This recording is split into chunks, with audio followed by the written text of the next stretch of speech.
podcasts you love. From people you trust. This is Twit. Hi, this is Leo Laporte, and this is my Tech Guy podcast. This show originally aired on the Premier Networks on Saturday, November 20th, 2021. This is episode 1845. Enjoy. The Tech Guy podcast is brought to you by Audible. Audible is the leading provider of spoken word entertainment. And right now, for a limited time, save 60% on your first 3 months of Audible. That's only $5.95 a month. Give yourself the gift of listening. For more, go to audible.com/techguy or text TechGuy to 500-500. And by userway.org. Userway ensures your website is accessible, ADA compliant, and helps your business avoid accessibility-related lawsuits. The perfect way to showcase your brand's commitment to millions of people with disabilities. It's not only the right thing to do, it's also the law. Go to userway.org/twit for 30% off Userway's AI-powered accessibility solution. And by Codecademy. Join the millions of people learning to code with Codecademy and see where coding can take you. Get 15% off your Codecademy Pro membership when you go to codecademy.com and use the promo code TechGuy. Well, hey, how are you today? Leo Laporte here, the Tech Guy. It's time to talk computers, the internet, home theater, digital photography, smartphones, smartwatches, all that jazz. 8888 Ask Leo is the phone number. I'm joined today, as always, by my good friend Micah Sargent. Yes, hello, Leo. Will be backstopping me, telling me, pretty soon I'm just going to come in and say, hey, so what happened in the tech world? Anything? I won't do that today. But. Okay, good. Next time, I'm so down for it. Apple announced kind of a shocker. You're aware of this, I know, because you do iOS Today, a show all about iOS, that you can fix your own phone. You know what? This is a perfect example of a corporation saying, all right, you don't like it? Here, fix it yourself. Because they've been getting a lot of heat because they've been fighting the right to repair movement. This is, I think, a very good movement that's nationwide. It's actually worldwide because there are a lot of companies who say, no, we have to fix it, Apple being one of them. You have to bring it to an Apple authorized repair facility. Otherwise, horrible things could happen. Most other phones, all the Android phones, you can fix yourself. I fixed my Pixel by replacing the battery, buying spare parts from companies like iFixit.com, using repair manuals from companies like that. But there are some companies like Apple's one, John Deere, believe it or not, the tractor company's another. They're afraid that people will steal their proprietary tractor software. Nowadays, tractors are, and combines and big farm equipment are really intelligent. Mm-hmm. And so a big combine, it's like a living room on a giant machine that has artificial intelligence and drives down the rows and so forth. And so John Deere's afraid that you might hack it. So if you fix a John Deere tractor, you have to get it reauthorized by John Deere, which means pretty much you got to take it to a John Deere repair facility. Apple finally said, yeah, all right, fine. We'll make the parts available. We'll even make manuals available, and you can fix it yourself. Now, the problem is, while I think right to repair is a great idea, no, the way Apple puts its phones together is highly unlikely you're going to actually want to fix it. They're so complicated and glued together that Apple actually builds special machines, which they put in the Apple Store, to take these things apart and to do these repairs.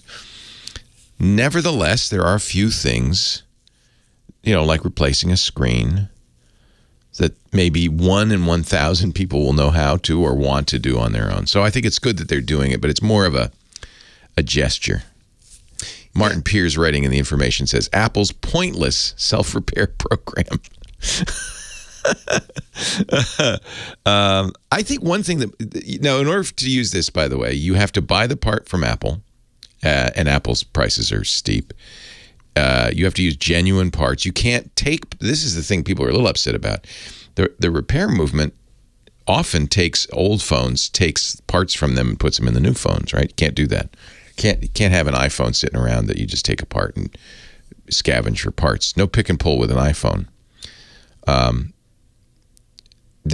Piers writing in the information says, it's easy for Apple to make a concession on something like this, knowing hardly anyone would take advantage of it. Okay, but they did it, so I'm going to give them props. Yeah, what do people want instead? Yeah, right, exactly. And I think one thing you could do is maybe still go to a repair shop, but buy the part from Apple.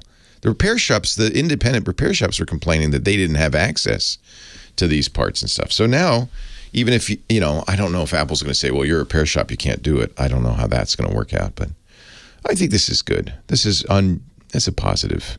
It's a positive.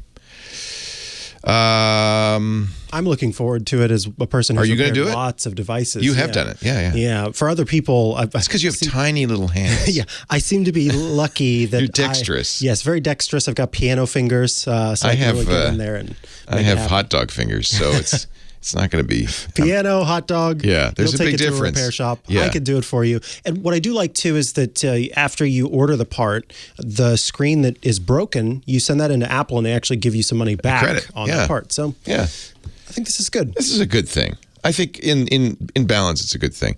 Yes, most people won't do this, but that's fine.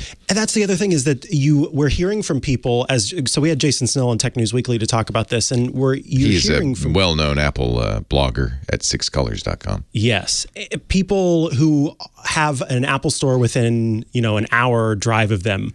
I used to live in a place where it was 3 hours there, 3 hours back to get to an Apple store. So of course I did my own repairs a lot of the time, because having to take it in and get it serviced would have taken a very long time, would have taken more money than the repair would have cost, et cetera, et cetera.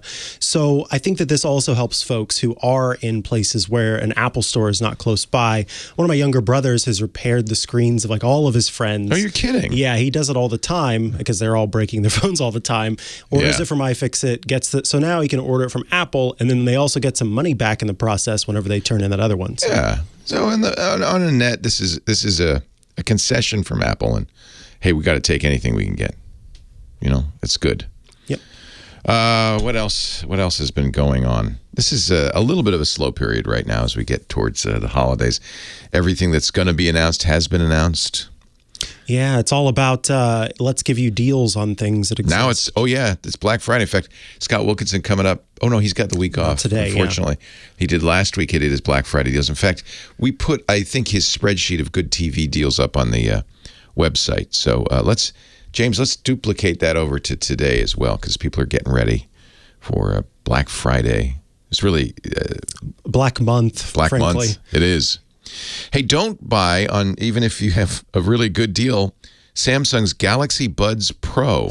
Did you see that? Oh, my goodness. Horrifying. The reaction. Yeah. So Chris Weedle, who writes for Android Central, wrote his experiences. These are the new, and very good, by the way. I like Samsung's Galaxy Buds, but the latest Pro version has noise canceling and all sorts of nice features. And unfortunately, it also seems to be made out of materials that for some people are problematic. He got a massive ear infection. He said, I never had one before from these earbuds. It made me think, we are sticking these foreign objects into our ears. We kind of accepted, oh yeah, earbuds. Did Apple start this? Jabra had some. There's been other companies that have made earbuds before Apple, but Apple, of course, makes the best known, the AirPods. We're just sticking them in. He even said, which is interesting, Chris said, before I ever put earbuds in my ears, I cleaned them with alcohol. I never did that. Every time? Well, when they came from the factory, and then periodically. Samsung says, good idea. And they also say in their fine print, health and safety, if you feel discomfort while using the device, stop using it. Thank you. You're right. Good thinking. I hadn't considered that. Every time he used the earbuds, he'd get a massive ear infection. He actually had to go to the doctor. And finally he said, well, could it be the earbuds? And he only put one in. And yet that ear got infected, but not the other. So I think a good experiment, Chris. I think there are some people, in fact, there's a class action lawsuit now, and a lot of people reporting this problem. There's some people who are allergic. We're not sure what it is. There's a little bit of nickel. We know nickel's an allergen for some people, but it's only in the contacts on the earbuds, which is a tiny little spot. Maybe that's doing it. Maybe it's the new plastic they're using, which they hadn't used before, that might be causing the problems. It's unknown. Samsung's not saying anything except, if it hurts, take it out, which is good advice. It's good advice. He got 102 temperature. I mean, he really, and he never had, some people are prone to ear infections, but he'd never had them before. So he used them for an hour and boom. So don't buy these, I think. There are others that don't seem to have that problem. Too bad, because I like the Samsung. I still have the original Samsung Buds, Galaxy Buds. I've been using them for years. 8888 Ask Leo is our phone number, 888-827-5536. That's toll free from anywhere in the U.S. or Canada. If you want to talk tech, we'd love to help you with your technology. Website, and I mentioned James DeRuvo's writing all this stuff down and putting it up at the website, techguylabs.com, so you don't have to. All the links will be there, and that's free, no sign up. We will go to the phones, take your calls momentarily.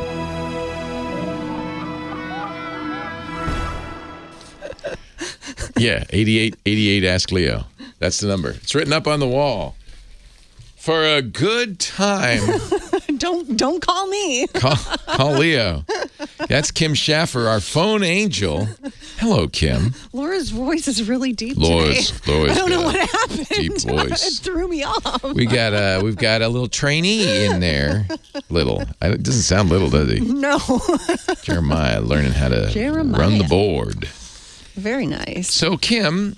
Yes. Hello. Happy weekend. I want to thank you and your friend Wong Wei tie-dyes. Oh. Are you wearing it? No, not today. I might be, but I'm also wearing something over it. I love my little tie-dye. That's so... You've got two now. I have two. And, I get all the compliments as I walk around from the hippies. They go, seriously. All the Petaluma hippies. Somebody said, hey, man, did you do that? Tie-dye? I said, no, Wong Wei tie-dye. Well, and he's a Petaluman, so, yeah. Sean Wong. Sean Wong. And is it Wong Wei tie-dye on Facebook? Yeah, on Facebook. His Etsy store's closed. Oh, it's right here. It was in the Dr. Evil chair. It's in the Dr. Yeah, I left it in my Dr. Evil chair. But yeah, look up Wong Wei tie-dyes on Facebook or maybe even Instagram. But nice. Yeah, there you go. Thank you. There's your plug, Sean. Wong. Wong Wei tie-dye. So... Yes. I do have the heart of a hippie in the body of a banker. So who should I... Do bankers have certain body types? Look at me. What do I look like? A banker. That's what I look like. So what can I... who should I... Let's go to Ernest in L.A. He's having some major problems with his computer warranty or having people take care of it. A certain store, I think. I hate it when that happens. Thank you, Kim. Line 3. Hello, Ernest in Los Angeles. Leo Laporte, the tech guy. Hello. Finally, I've got through. Yay. It's not easy, I know. You have to be persistent. What can I do for you? Last time I talked to you was about 2 years ago. Oh, wow. Okay. But I'm glad you feel like anytime you've got an issue, you can call the tech guy. That's nice. Here I am waiting for you all these years. So what's up? Well, I got actually a major problem that I think your fans and listeners should know about. I went and bought a Lenovo gaming tower. One of the legions. Right. Yeah. What happened? It's I'm trying to pull it up here. That's all right. I don't need to know the model. What happened to it? It's a Omen gaming desktop. Well, the problem is now, okay, so I get this computer back to my office, and I start using it. And one day it crashed, and I get this high humming sound from it. That's not good. That sounds like the power supply. Well, I think it was the NVIDIA card, graphics card. Oh, okay. Anyway, So what was the humming? So it was humming while it was on, but you didn't see anything on the screen. No. Yeah. Completely crashed. No, I bought. How old was it when it crashed? Was it a few months old, a year old? Oh, no. This was like first two or 3 weeks. First 2 weeks, I think it was. Oh, yeah. All right. So they should absolutely fix it, right? That's where the problem is. Now, you said it was an omen? Did you say it was an omen? O-M-E-N? No. Wait a minute. Because the omen's made by HP, so I just want to make sure that we got the right manufacturer first off. Yeah. I'm looking at the wrong one. Yeah. It's probably, it's a Lenovo Legion probably. Okay. So, and you contacted Lenovo. Where did you buy it? This is Best Buy. Okay. So the good thing about Best Buy is you should be able to just bring it right to them and say, hey, dude, it's a hummin', not a gamin'. Let me tell you the story first. Well, I only got a minute, so tell it quick. Yeah, it's a lot to it. So I bought it from Best Buy. I bought the extra, the geek coverage for it. Even better. Yeah. And I also bought extra warranty coverage from Lenovo, the premium. Wow. So I contacted Lenovo, and then they got into the computer remotely, and they reinstalled the drivers. They said, okay, it's working just fine. And about a week later, it crashed again. So I called Lenovo again, and they come into it remotely. Their techs come into it remotely, and redid the drivers and said it was working fine. And about another week, it crashes. So I said, well, now I want my money back. Yeah. This thing is defective. And they said, well, we can't, we got to try to fix it first. Maybe you can go to Best Buy. So I called up Best Buy, told them what's going on. They said, well, you only have 14 days to return it. Oh, man. And we'll just try to fix it. So then the computer crashes again, and I call Lenovo. I said, I want my money back. They said, well, we're going to send out a tech to your office. So a tech comes out to my office, and he rebuilds the computer, basically. He puts in another motherboard, NVIDIA card. Yeah. Because they don't know what's wrong, so they're just going to basically effectively give you a new computer. So, and then it would not even start. Wouldn't even boot. And then what did he do? He say, thank you very much, goodbye. Yes, well, no, he said, he gave me his notes and et cetera. And so Lenovo was saying, well, we want you to mail it back to us so we could fix it. Yeah. So I took it back to Best Buy. Yeah, make them mail it. I said, I want my money back. Yeah, which you should be able to get because it's a lemon. So Best Buy goes, well, no, we can't do that because it's past the 14 days. We have to send it out to see if we can repair it. Oh, Lord. So they send it out, and it's been gone for about a month. Oh. And these things happen. It happened. I hope you get it fixed. That's all I can say. Leo Laporte, the tech guy. I mean, I'm sorry we had to take a break there, but I don't know. There's not much I can do. I'm glad that people have heard this story, so that maybe they'll think twice. Because you did everything you could do. You got a extra warranty and everything. Yeah.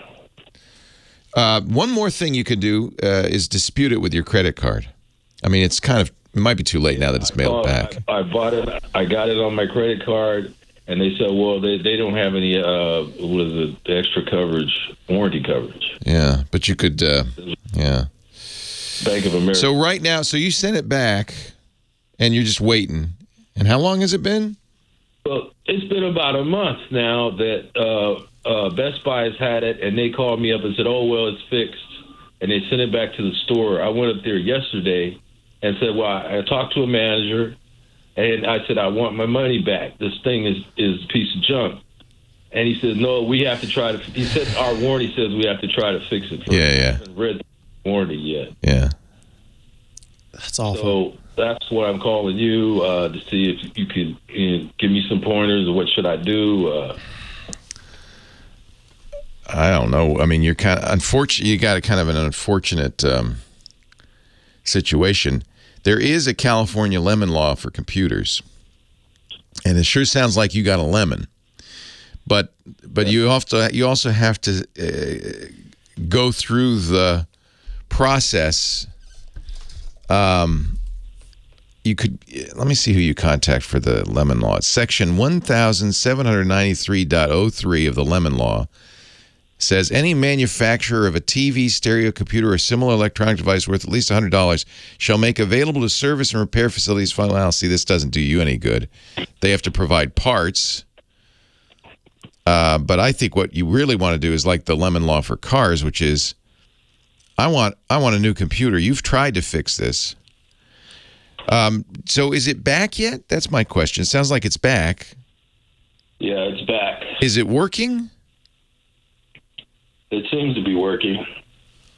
Well, maybe they've, often what happens when you send something to the manufacturer is they just turn around and send you a new one. Mm-hmm. So it may be you're all right. So it seems to be working now, right? Yeah. And what is your concern that it might fail again? Well, yeah. Yeah, well, here's what you do. What game do you play on it? Well, I bought it mainly to do video editing. Oh, okay. So do something, put a 4K or 8K video on there, really bang on it. It sounds like they might have fixed it, in which case I don't know what your complaint is, except that it took them a month to do it, which is annoying. But I'm betting anything they just sent you a new one. That'd be my guess. No, they probably rebuilt it. I will read through their warranty. I don't have time, unfortunately, but a lot of times it's especially with this one, which they've already replaced, all the parts. I'm going to guess anything that they have, that they've replaced it whole hog. I mean, what else are they going to do? I bet you it was a power supply, but which is surprising that he replaced the motherboard, of course, and the video card, and not the power supply. But I don't know what else to say except that it's working. Thank goodness. Hey, let me talk about our sponsor for the podcast. You're an Audible listener. You're listening to Wheel of Time right now, right? Yes, indeed. 40 hours of immersive fantasy. World building. Incredible. Audiobooks from Audible are, for something like that, really great because you're living in that world. Your imagination takes over, right? And you see it all. They're making, Amazon Prime just released the Wheel of Time TV show. There's nothing they can do that will come. They spend $10 million an episode. Your brain is spending $40 million an episode. It is so much better. And I think Audible for the holiday season is actually a great thing. Lisa and I was mentioning our listening to Hawaii. When we were in Hawaii, we started listening to James Michener's epic Hawaii on Audible. And it's a nice way to spend time together. Now, Audible would be a great gift, but if you don't already have a membership, maybe you ought to have a membership. This is the absolute best time to do it. 60% off your first 3 months. With Audible, you can listen to more of whatever you're into because Audible is not just audio books. It's audio, spoken word entertainment, binge-worthy podcasts, exclusive originals. You can download them, you can stream them. And as an Audible member, you could choose a title a month, like Wheel of Time. The first audiobook is called, I can't remember, but if you just search for Wheel of Time by Robert Jordan, you will find it. And the beauty of it is they're yours to keep forever. So, for instance, when Dune came out, I remembered, I listened to Dune on Audible like 10 years ago. I've been an Audible member for 20 years now. Wow. And so I said, good. And I just pulled it up because I own it, basically. And then you also can get, as an Audible member, full access to their streaming library, which is the Plus catalog. And that's hundreds more, maybe thousands of more audio content from celebrity creators, best-selling authors, leading experts. There's a lot of, I think they call it Words Plus Music, where you can hear about an album that you love and learn all about it. Before we saw Alanis Morissette, I listened to the Audible original with Alanis describing her songs. I just love Audible. To start, all you need is the Audible app. It's free. You can install it on your smartphone. I listen on my iPad Pro. Sounds great. So it works on iPads as well. No matter where you're going, what you're doing this holiday season, if you're at the gym, a long road trip, getting on that airplane, just cozying up by the fire, there's nothing like an audiobook from Audible. Right now, for a limited time, save 60% on your first 3 months of Audible. That means it's $5.95 a month. It's a great gift. Give it to yourself or friends for Christmas, too. It's good. Go to audible.com/techguy. You can also, this is nice, you could text Tech Guy to 500-500. AUDIBLE. These are the best audio, it's not just books, audio programming anywhere. Audible.com/techguy. Please use that address so they know you saw it here. Or text Tech Guy, that works just as well, to their short code, which is 500-500. I think everybody I know is already an Audible member, but if you're not, get going. You're missing out. AUDIBLE, audible.com/techguy. We thank him so much for supporting the Tech Guy podcast. Leo Laporte, the Tech Guy, 8888. Ask Leo. On we go with the show. George is on the line from Santa Monica, California. Hi, George. Good morning, Leo. How are you doing today? I'm well. How are you, George? Just fine. Here's my problem. I have an iPad Pro, and I do the caption photos for Dickie D. Oh, yeah. Hi, George. So, George sends us great pictures every week for Dick DiBartolo's Giz Fizz show, and he puts the picture up on the screen and lets the chat room provide funny captions. It's one of my favorite parts. I love that. Thank you for doing that, George. You've been doing it for how long? You're welcome. Oh, years. Well, doing the captions have been at least 3 years. Yeah. Nice. But I've been doing his show since 1914. 2014. Yeah, 1914 too. You know, it kind of feels the same, doesn't it? Well, what's up? What's up with your iPad Pro? Well, when I capture the screen, when I find my photos, I capture the screen. Now I'm getting duplicate pictures all the time. And I never used to do that. Oh, in your, you mean in your photos album, you get 2 copies when you do a screen capture? What are you doing after the screen capture? Are you saying it's saved to album? It goes into my pictures. But are you doing something, or is it, because I'm wondering if maybe it's already saved to your album and then you're saying save to album again, and you're putting it in there twice? I just click it once and it captures the picture. I see the little capture picture on the bottom left, and then I see it disappear, and then later I go into my pictures. And there it is twice. They're all there, but they're double. That's very annoying. Now, is this with every photo, every screen capture that you do, or is it only sometimes? Yes, it's only been doing this since, I think it's iOS 15.1 now. Yeah, maybe they got a little problem. Maybe they've done something in the settings, but is there any setting place I can go to just select, just say one capture, one screen, or one picture only? I don't know. See, my initial thought on this when I was reading through the issue that you were having, it made me think of when I had in the past set up what's called Ifttt, if this, then that, which is a tool that lets you set up kind of automations. And I would take a screenshot on my iPad or my iPhone, and then I would look later and there'd be duplicates of it. And that was because that service was making the duplicate, because I had that set up. But I don't know if you have any apps or services. Do you use Siri shortcuts at all on your iPad? No. Okay. And you're just using the built-in, screen capture. What is it? You press the screen on off and the volume up button, and it goes down in the corner, and you got it there, and then you just press save, huh? It automatically saves it. You don't even do anything. The home button? No, I just push the home button and the volume button, and that captures it. I see it on the screen. Then it goes into the file, whatever, it disappears. But then on the weekend, when I get ready to start, you got 2 of them. The show ready. Yeah, I got 2 of them, but it's no big problem. No, I know, but this is kind of annoying. It's one of those things where it's just like, why is it doing that? And it started with 15.1. That's also interesting. It sounds like there's a bug in there somehow. Do you have any other iOS devices or iPad device? Is it just the one iPad, or do you have an iPhone as well? I have an iPhone. Okay, because there's one other phone as well. One other thought that I have is that in the settings application, you tap on Photos, and there are lots of different things that pop up on the side. There's iCloud, there's shared albums, etc.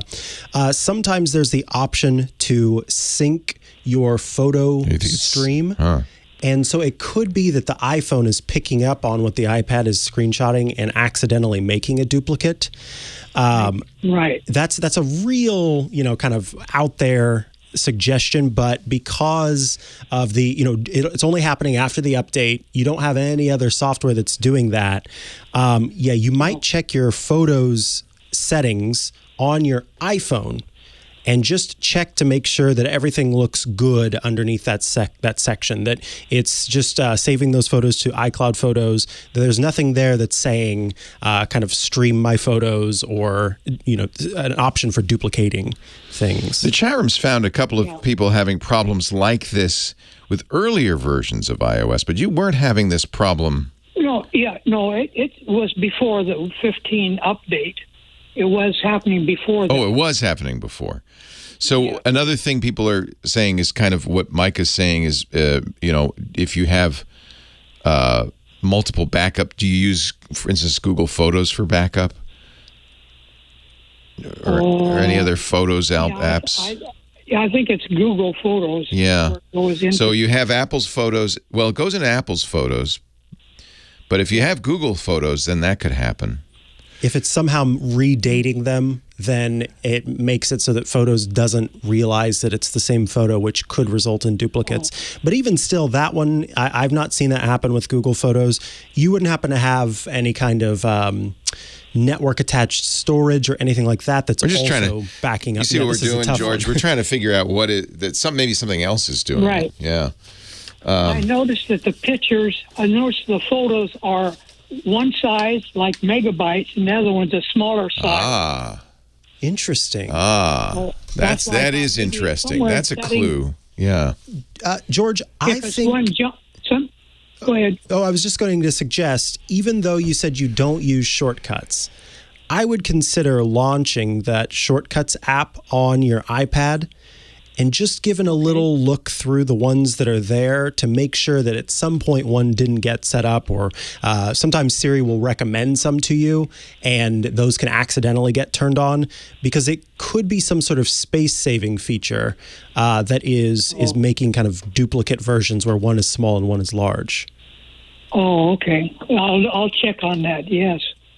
And of course, we will include notes about all of these on Tech Guy Labs. Do you use messages, George, for sending them? You don't use messages? Because, that is one thing. In fact, this came up in the Kyle Rittenhouse trial.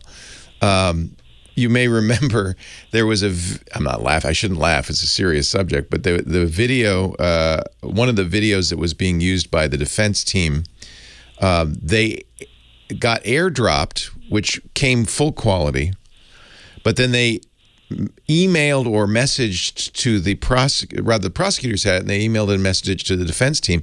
And because they used email or messages, both will do it, they got reduced quality versions of the video from the original. And I'm wondering the reason there's two is maybe you had opened it in something that, for emailing or messaging. Do you email it to Dick? No, I email the photos to John. But you email them. Where you are. Yeah, you email them. So it may be that what you're getting is the reduced-sized email version of it, because that will happen in email. You can go into your email settings and say, I want to send the full-quality version. That's a much larger file. I've already captured the picture before I even send it to John. Before you even email it, you got both sizes in there. Yeah. Sounds like iPad's trying to be helpful and saying, I'm going to save two quality, double copies of this in two different qualities. Yeah, I definitely check shortcuts, George, as one of the possibilities there. And then just double check all of the different apps that you might have that are backing up your photos and make sure that one of them isn't making the duplicate. I thought that was, by the way, a very interesting kind of tech angle in the Rittenhouse trial. Mm-hmm. Nobody thought, or was aware of the fact that AirDrop gives you a full quality version of the video, but any other messaging or email delivery will give you a lower quality. And in fact, impacted the trial. The defense attorney said, we want a mistrial because of this. So something, even in something as serious as that, these things can cause problems. George, we don't have an answer, but maybe somebody in our vast listening audience or our chat room at irc.twit.tv will keep listening. And thank you for those pictures. Leo Laporte, the tech guy. That's an interesting puzzle. 'Tis a puzzle.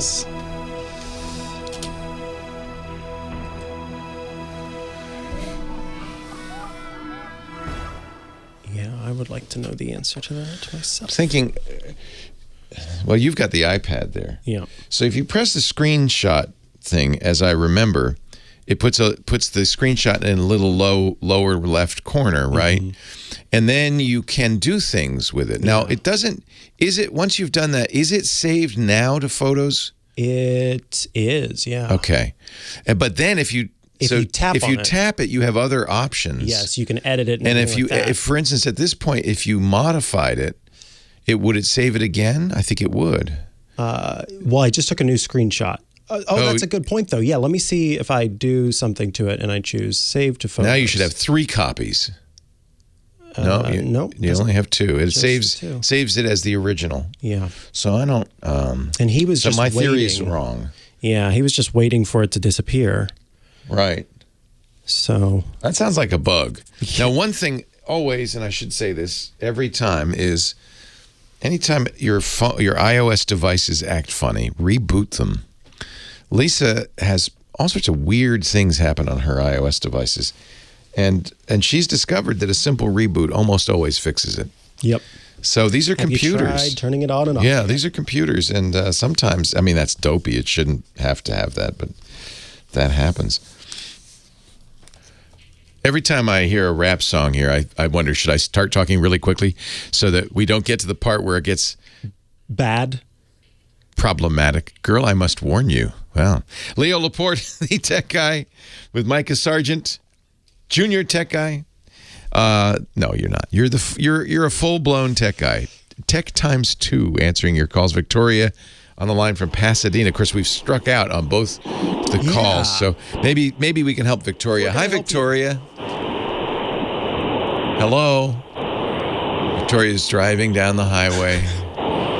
Oblivious. If she's listening to the radio, she's still hearing the commercial, and in about half a minute, she's going to say, "Oh, hi. It's little Victoria from Pasadena." So she, according to, I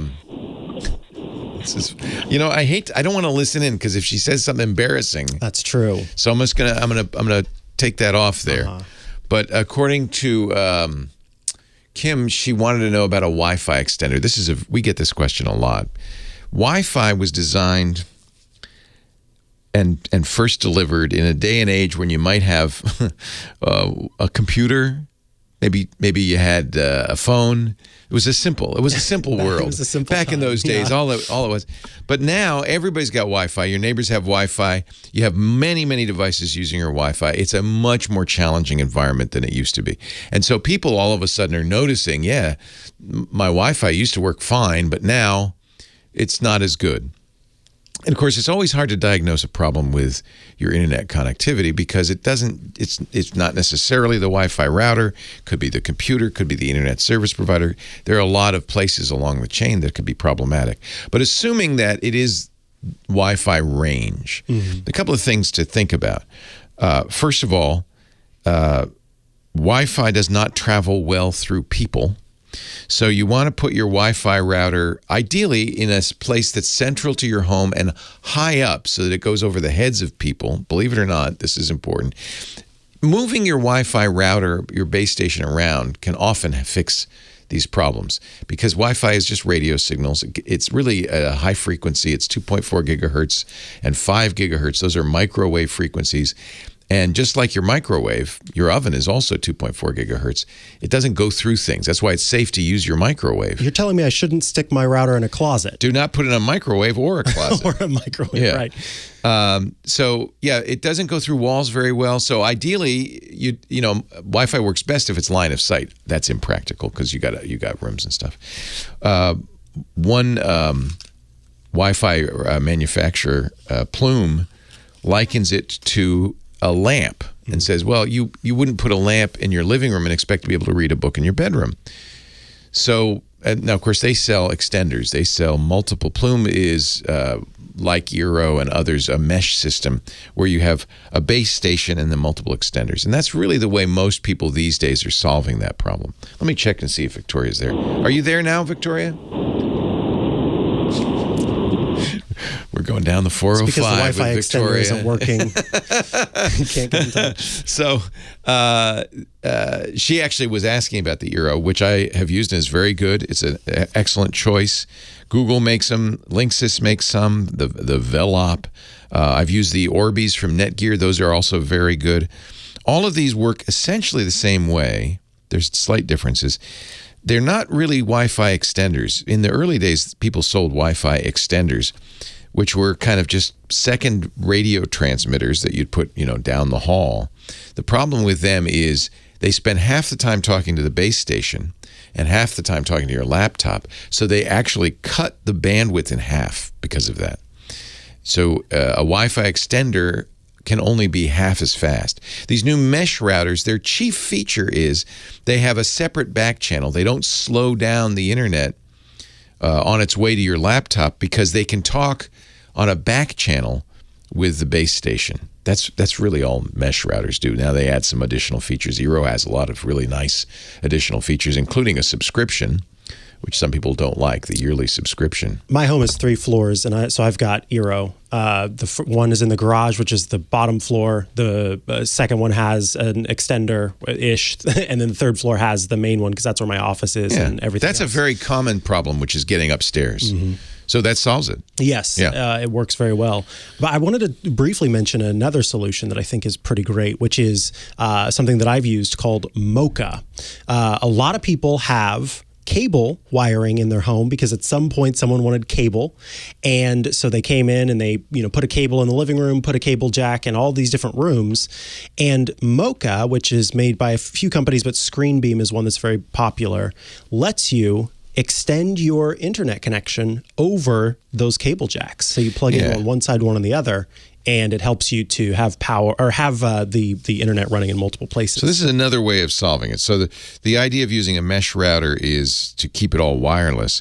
But it turns out you have wiring in the walls of your home, not only your cable, but also your electrical wiring. And so there are technologies. Mocha is for cable wiring for coax. There's also power line networking, which uses your power line. In both cases, they're a little slower, perhaps, than a solid Ethernet connection would be if you had an Ethernet wire, but you don't have one, obviously, unless you're lucky. So those are excellent choices. Power line is a little bit less expensive, a little bit, I think, a little simpler, but it's the same idea. Instead of using the cabling in your wall, it uses the plug, and you plug in a little adapter near the router and then put one down the hall. If you've got a long distance, that might work better than an eero. The other downside to eero compared to Mocha and Powerline is it's expensive to buy those extra eero beacons. So you get the eero package usually includes one base station and 1 or 2 beacons, and you may need more than that.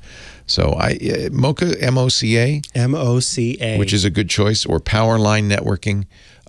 You mentioned a maker for Mocha. Well, who was it? ScreenBeam. ScreenBeam, yes. And then I use TP-Link's Powerline adapters. Those work well. They may be less expensive than eero. So there's 3 different ways to solve that. eero helps in general. If you have one of the things these other things these mesh networks do is they manage the content. So, for instance, if you're down the hall and you're just doing email, you don't have the same need as somebody who's watching YouTube or Netflix or making a Zoom call.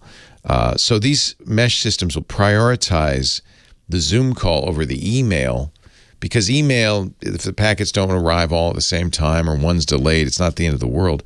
But with Zoom, it would make a kind of a bad experience bad call. So these mesh networks are smart about what you're doing, and they'll say, "Oh, look, Victoria is zooming down the hall, so let's prioritize her traffic." Some people don't like that because it means that, in effect, these mesh routers are monitoring you. And at least in the case of eero, that's sent back to the home office. So for privacy reasons, sometimes people are kind of, well, I'm not sure. eero is very aggressively managed. It is. And then you get a monthly. What? It's like $99 a year, I think. Yeah, for $99 a year Plus. with eero Plus. You don't have to have the eero Plus subscription if you don't want to, but I have that as well, and it works very well. I see a lot of different things that get blocked on my network from using it, which is stuff that I don't want that gets blocked. So this is kind of the base thing that they're solving is this propagation issue, but they always add additional stuff. So you don't have to have a subscription. I thought that was going to be part of the problem with eero, was that they were going to require a subscription. They don't. Yeah, it's only for the plus features, which is network scanning, and you get a free 1Password family account, you get some value for money. Stuff. Yeah, there are a bunch of different things that you get. Good. So yeah, you don't have to. You can get the eero, and as I said, I've used this for years. That's what I gave my mom so that she could have an eero network, and it's worked well for both of us. I'm sorry we couldn't get you on, Victoria. I'm not sure. Maybe your phone, I think the chat room figured it out. She dropped her phone down the crack in the seat. Hate it when that happens. She's driving, doesn't want to have to try to fish it out. So we got one or two. I hope you're listening and you got your answer. Thank you, Victoria. 8888 Ask Leo. More of your calls coming up. Maybe I mentioned it, but just in case you're saying, where's Scott? Scott Wilkinson taking the week off, went to Santa Cruz, but we will talk to him again next week.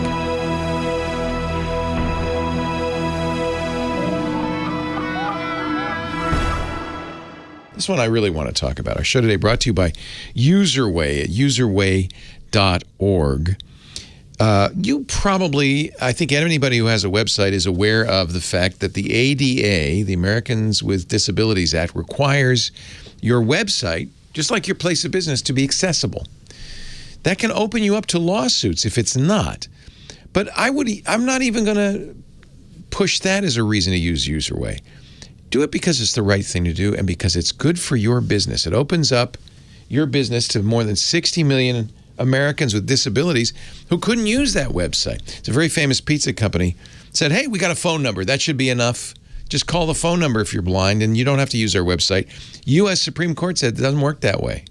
You're a public entity. That's what we call separate but equal. That's under the law, not legal. You have to be accessible. Now, I know as a website owner myself, that's a daunting challenge. You got to do a lot of stuff, technical stuff. That's where UserWay is so cool. One line of JavaScript can achieve more than an entire team of developers. It's an incredible AI-powered solution that enforces the hundreds of web accessibility guidelines, the WCAG guidelines. Easy, powerful, and does it work? Well, Disney uses it, Coca-Cola uses it, FedEx uses it, eBay uses it. More than 1 million websites use UserWay. And you might say, well, I can't afford that. This best-in-class enterprise level accessibility tool is very affordable for small and medium-sized businesses. I was shocked how inexpensive it is. It's clearly the way to go. And then the nice thing is, if you scale, if you grow big suddenly, UserWay is going to scale with you. I mean, they can handle Disney and Coca-Cola. They can handle your website. It's an accessible, compliant website. It's not just the right thing to do. It's good for your business. UserWay's automatic AI, machine learning, and computer vision fixes violations at the code level, provides an accessibility layer for anybody visiting your site so they can use a screen reader or other tools to navigate these complex nav bars. I mean, frankly, even sighted users have trouble with the nav menus. I mean, what's the hamburger thing? All pop-ups are accessible. It'll auto-generate image alt tags. It fixes vague link violations, fixes broken links. And it works with everything. WordPress, Shopify, Wix. It's cost-effective, easy to add. Same goes for AEM, Sitecore, SharePoint. UserWay integrates seamlessly with everything. Just ask Susan Bennett, the voice of Siri, what she thinks of UserWay. UserWay is trusted by more than 1 million websites and 60 million users with disabilities. Visit userway.org to learn how one line of code can make your website accessible. Userway, it can make any website fully accessible and ADA compliant with Userway. Everyone who visits your site can browse seamlessly, can customize it to fit their needs. It fixes colors so that they can be seen by people with vision problems without changing your brand's color palette. It's really remarkable. Great way to showcase your commitment to millions of people with disabilities, too. Go to userway.org/twit. You'll get 30% off Userway's AI-powered accessibility solution. It's very affordable to begin with. This makes it even more accessible. 30% off userway.org/twit. Userway, making the internet accessible for everyone. Thank Userway for supporting the Tech Guy podcast. Why, hey, how are you today? Leo Laporte here. The Tech Guy, time to talk computers, the internet, home theater, digital photography, smartphones, smart watches, all that jazz. 8888 Ask Leo is the phone number. 888-827-5536. Toll free from anywhere in the U.S. or Canada. If you're outside that area, Skype in or something like that, it should be able to. You should be able to get through pretty easily. You know, I was looking at stocking stuffers for the Apple fan. And I thought, what about that great $19 polishing cloth that Apple offers? Unfortunately, the supply chain has even hit the polishing cloth. All 6 processors in it. They couldn't. January 10th, if I order today. You know, it does sound good, though. It's made with soft, non-abrasive material. The polishing cloth cleans any Apple display, including nano-texture glass, safely and effectively. They say it might be made with the same material that's on the iPad cover. That furry thing on the inside? On the inside of the cover. It's just, you know what it is. And you can get one for $1. Yeah. It's, what do they call it? Now I've forgotten the name of that thing. They have there's a name for it. ShamWow? No, it's not a ShamWow. Those are made in Germany, though, so they're very good. No, you know... but it won't have that nice embedded Apple logo. That's the bad news.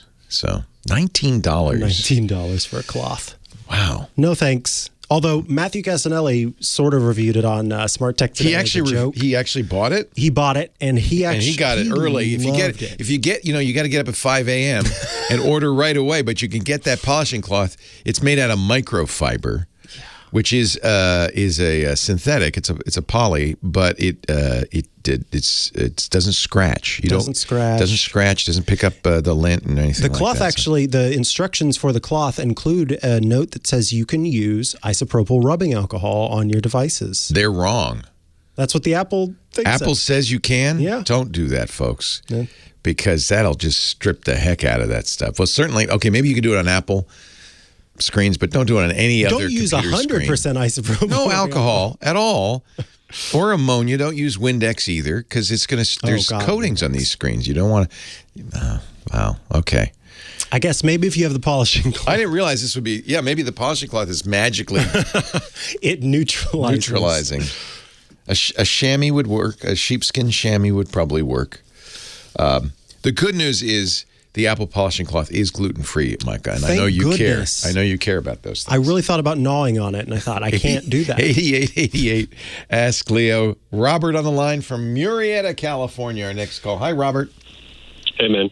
Hey, welcome. I love the show, by the way. Thank you. I appreciate it. Just real quick, I want to say hi to Mom, Dad, and Grandma, too. They're listening. Aw.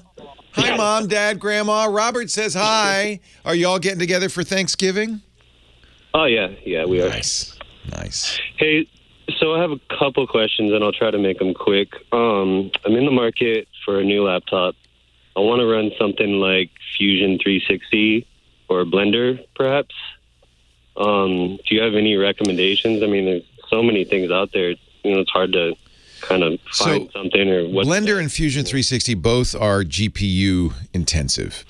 The graphics. So with a laptop, a discrete GPU, a graphics card, is a little bit challenging because laptops don't dissipate heat very well. So when you get a desktop and you buy, say, an NVIDIA 3080 graphics processor, it can run at a high wattage. It's plugged into the wall. It can generate a lot of heat. You've got a lot of active cooling in that.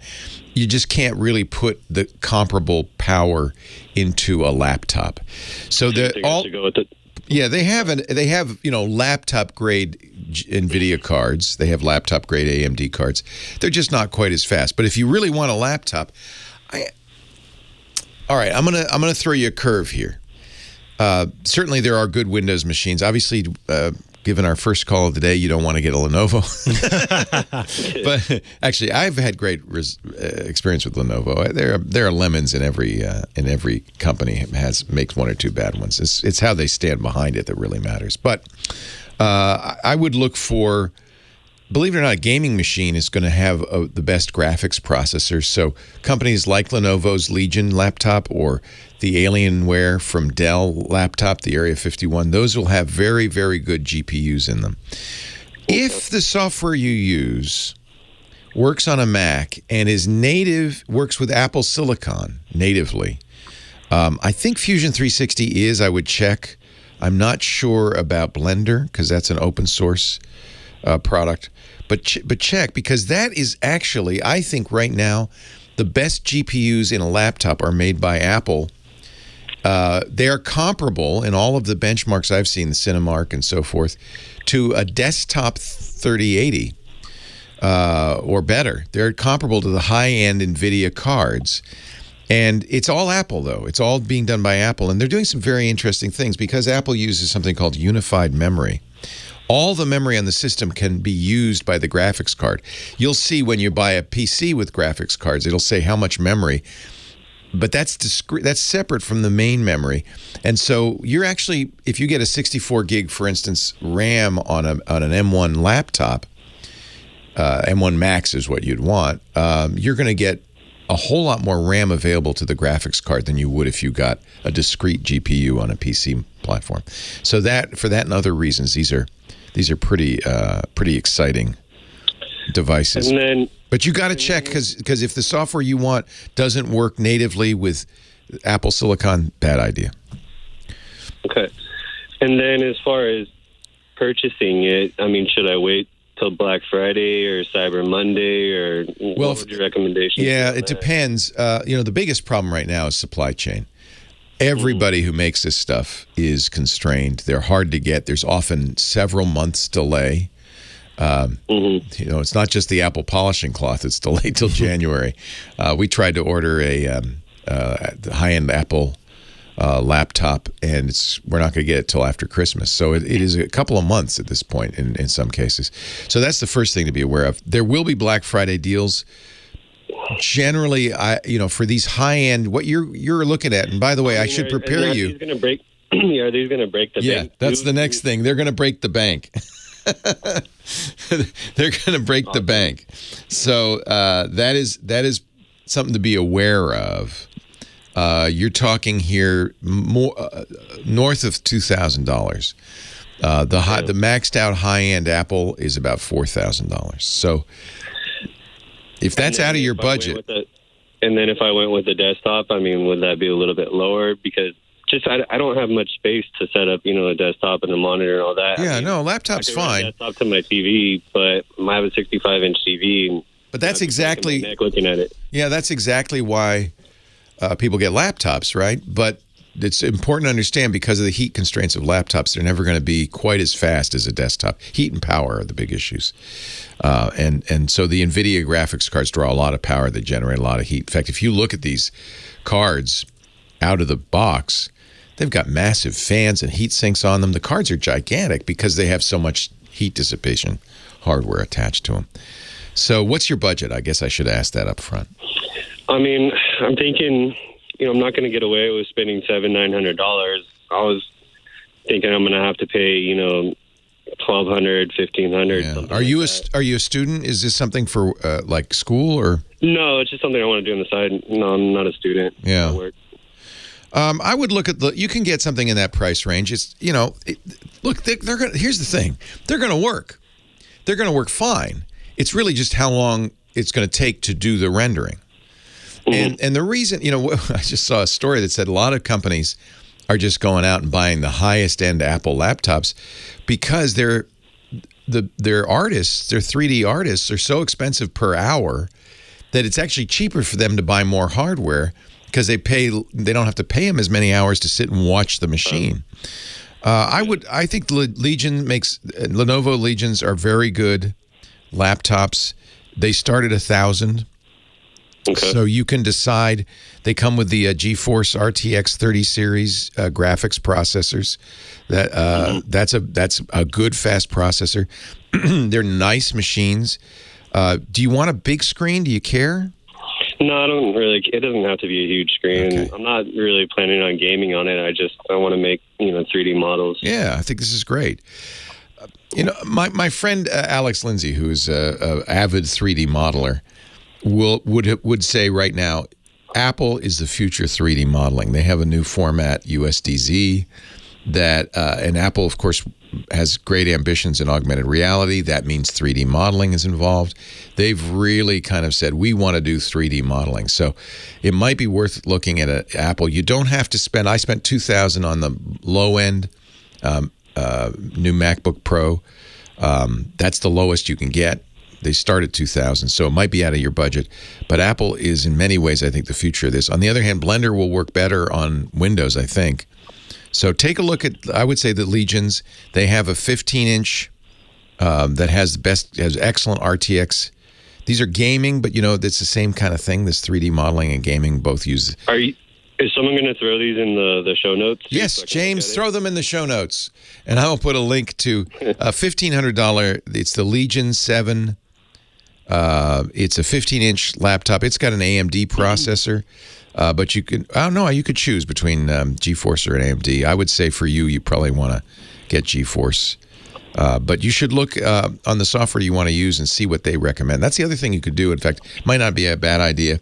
Blender, because it's open source, you could go on to Reddit or some of the forums and say, here's my budget. What do you guys recommend for the best Blender performance? And they would be on, they'd give you more accurate information because they're using it directly. So I think ask them. But that's what I would suggest is a Lenovo Legion or a Alienware laptop. They're gaming, but that's because, and the advantage of that, by the way, is so I bought an Alienware desktop for gaming. Because they buy in such quantity, they are not as supply constrained. They've been buying ahead, so you might be more likely. That's why I ended up buying it, because I could get a 3080, which at the time was impossible to get. It would have been months. Have fun. I think you're in the right area. This is a very exciting area right now. Probably the fastest growing graphics area right now is 3D graphics. Very interesting stuff. Nice to talk to you, Robert. I hope we spent your money wisely. Leo Laporte, 8888 Ask Leo. I'm the tech guy. Michael Sargent's here, my tech guy doppelganger. We'll answer your calls next. Would you rather be Tech Guy Jr. or Tech Guy Doppelganger? I don't mind Tech Guy Jr. It's fun. Reminds me of a Fisher-Price toy. Yeah, my first tech guy. Yeah, all it is you're going to wait longer. It's not the end of the world if it's slow. I don't remember if Autodesk, they make it Fusion 360 for the Mac, but I don't remember if it's M1 native. I bet it is. Everybody is by now, right? I think I don't know. I'll be honest with you. I don't know. Yes, it still isn't compatible, but it's coming soon. It's coming soon because they were on the in the announcement. It was featured in the ARM. Yeah, that's what I remembered. But let's see. It may be by now. We're working on it, but don't have an ETA, says Autodesk. Well, that's annoying. We love that. That's really annoying. That was in August, though, so maybe they've... Leo Laporte, the tech guy. Micah Sargent with me. Coming up, Johnny Jett, our travel guru. Travel's back, baby. It's the biggest travel week of the year is next week. Whew. We will see what Johnny has to say about that in a few minutes. Meanwhile, back to the phones. And John on the line from Portugal. Hello, John. Hi, Leo. How's it going? How's it going? Are you the guy who retired to Portugal? Yes, that's me. How's it been going? It's been going great. It's wonderful here. There's a lot of bureaucracy here, but that's just the way. Where is there no bureaucracy? Because I want to go there. I know. I think it's because, I had everything set up in my life, set up in the U.S., of course. And then you already handled the bureaucracy. Now you've got a new set. Yeah, that's exactly it. Yeah. And this is germane to a question I have. It's like, dealing with the cell phone companies here is not like the U.S. This is the EU, but we take it for granted in the U.S. to just call state to state, no problem. Right, right. You remember in the 70s and 80s? I don't know, I'm dating myself, but reach out and touch somebody, or we'd be like, shh, he's on long distance. Yes. But nowadays... The first thing you'd say on a call, you're too young to remember this, Micah, is I'm on long distance. This got to be quick, because it was like $1 a second. It was really expensive. Now, the EU has made roaming the law, so you should be able to get a phone in Portugal that will roam everywhere in Europe. But I don't know, is that what you want, or is you want to make long-distance calls to other countries? It's the data. The data is the law. It's not the phone calls. So I moved down, I talked to you before, I moved to the Algarve, but I'm in the eastern Algarve. I'm right on the Spanish border. Yep. And I want to call Spain. I call businesses there a lot. So WhatsApp, that's the reason why WhatsApp is so big here, because everybody uses it. Yeah. Because of because in the cell phone plans, if I call just to Spain, it's like 20 to 60 cents a minute. Oh, wow. It's crazy.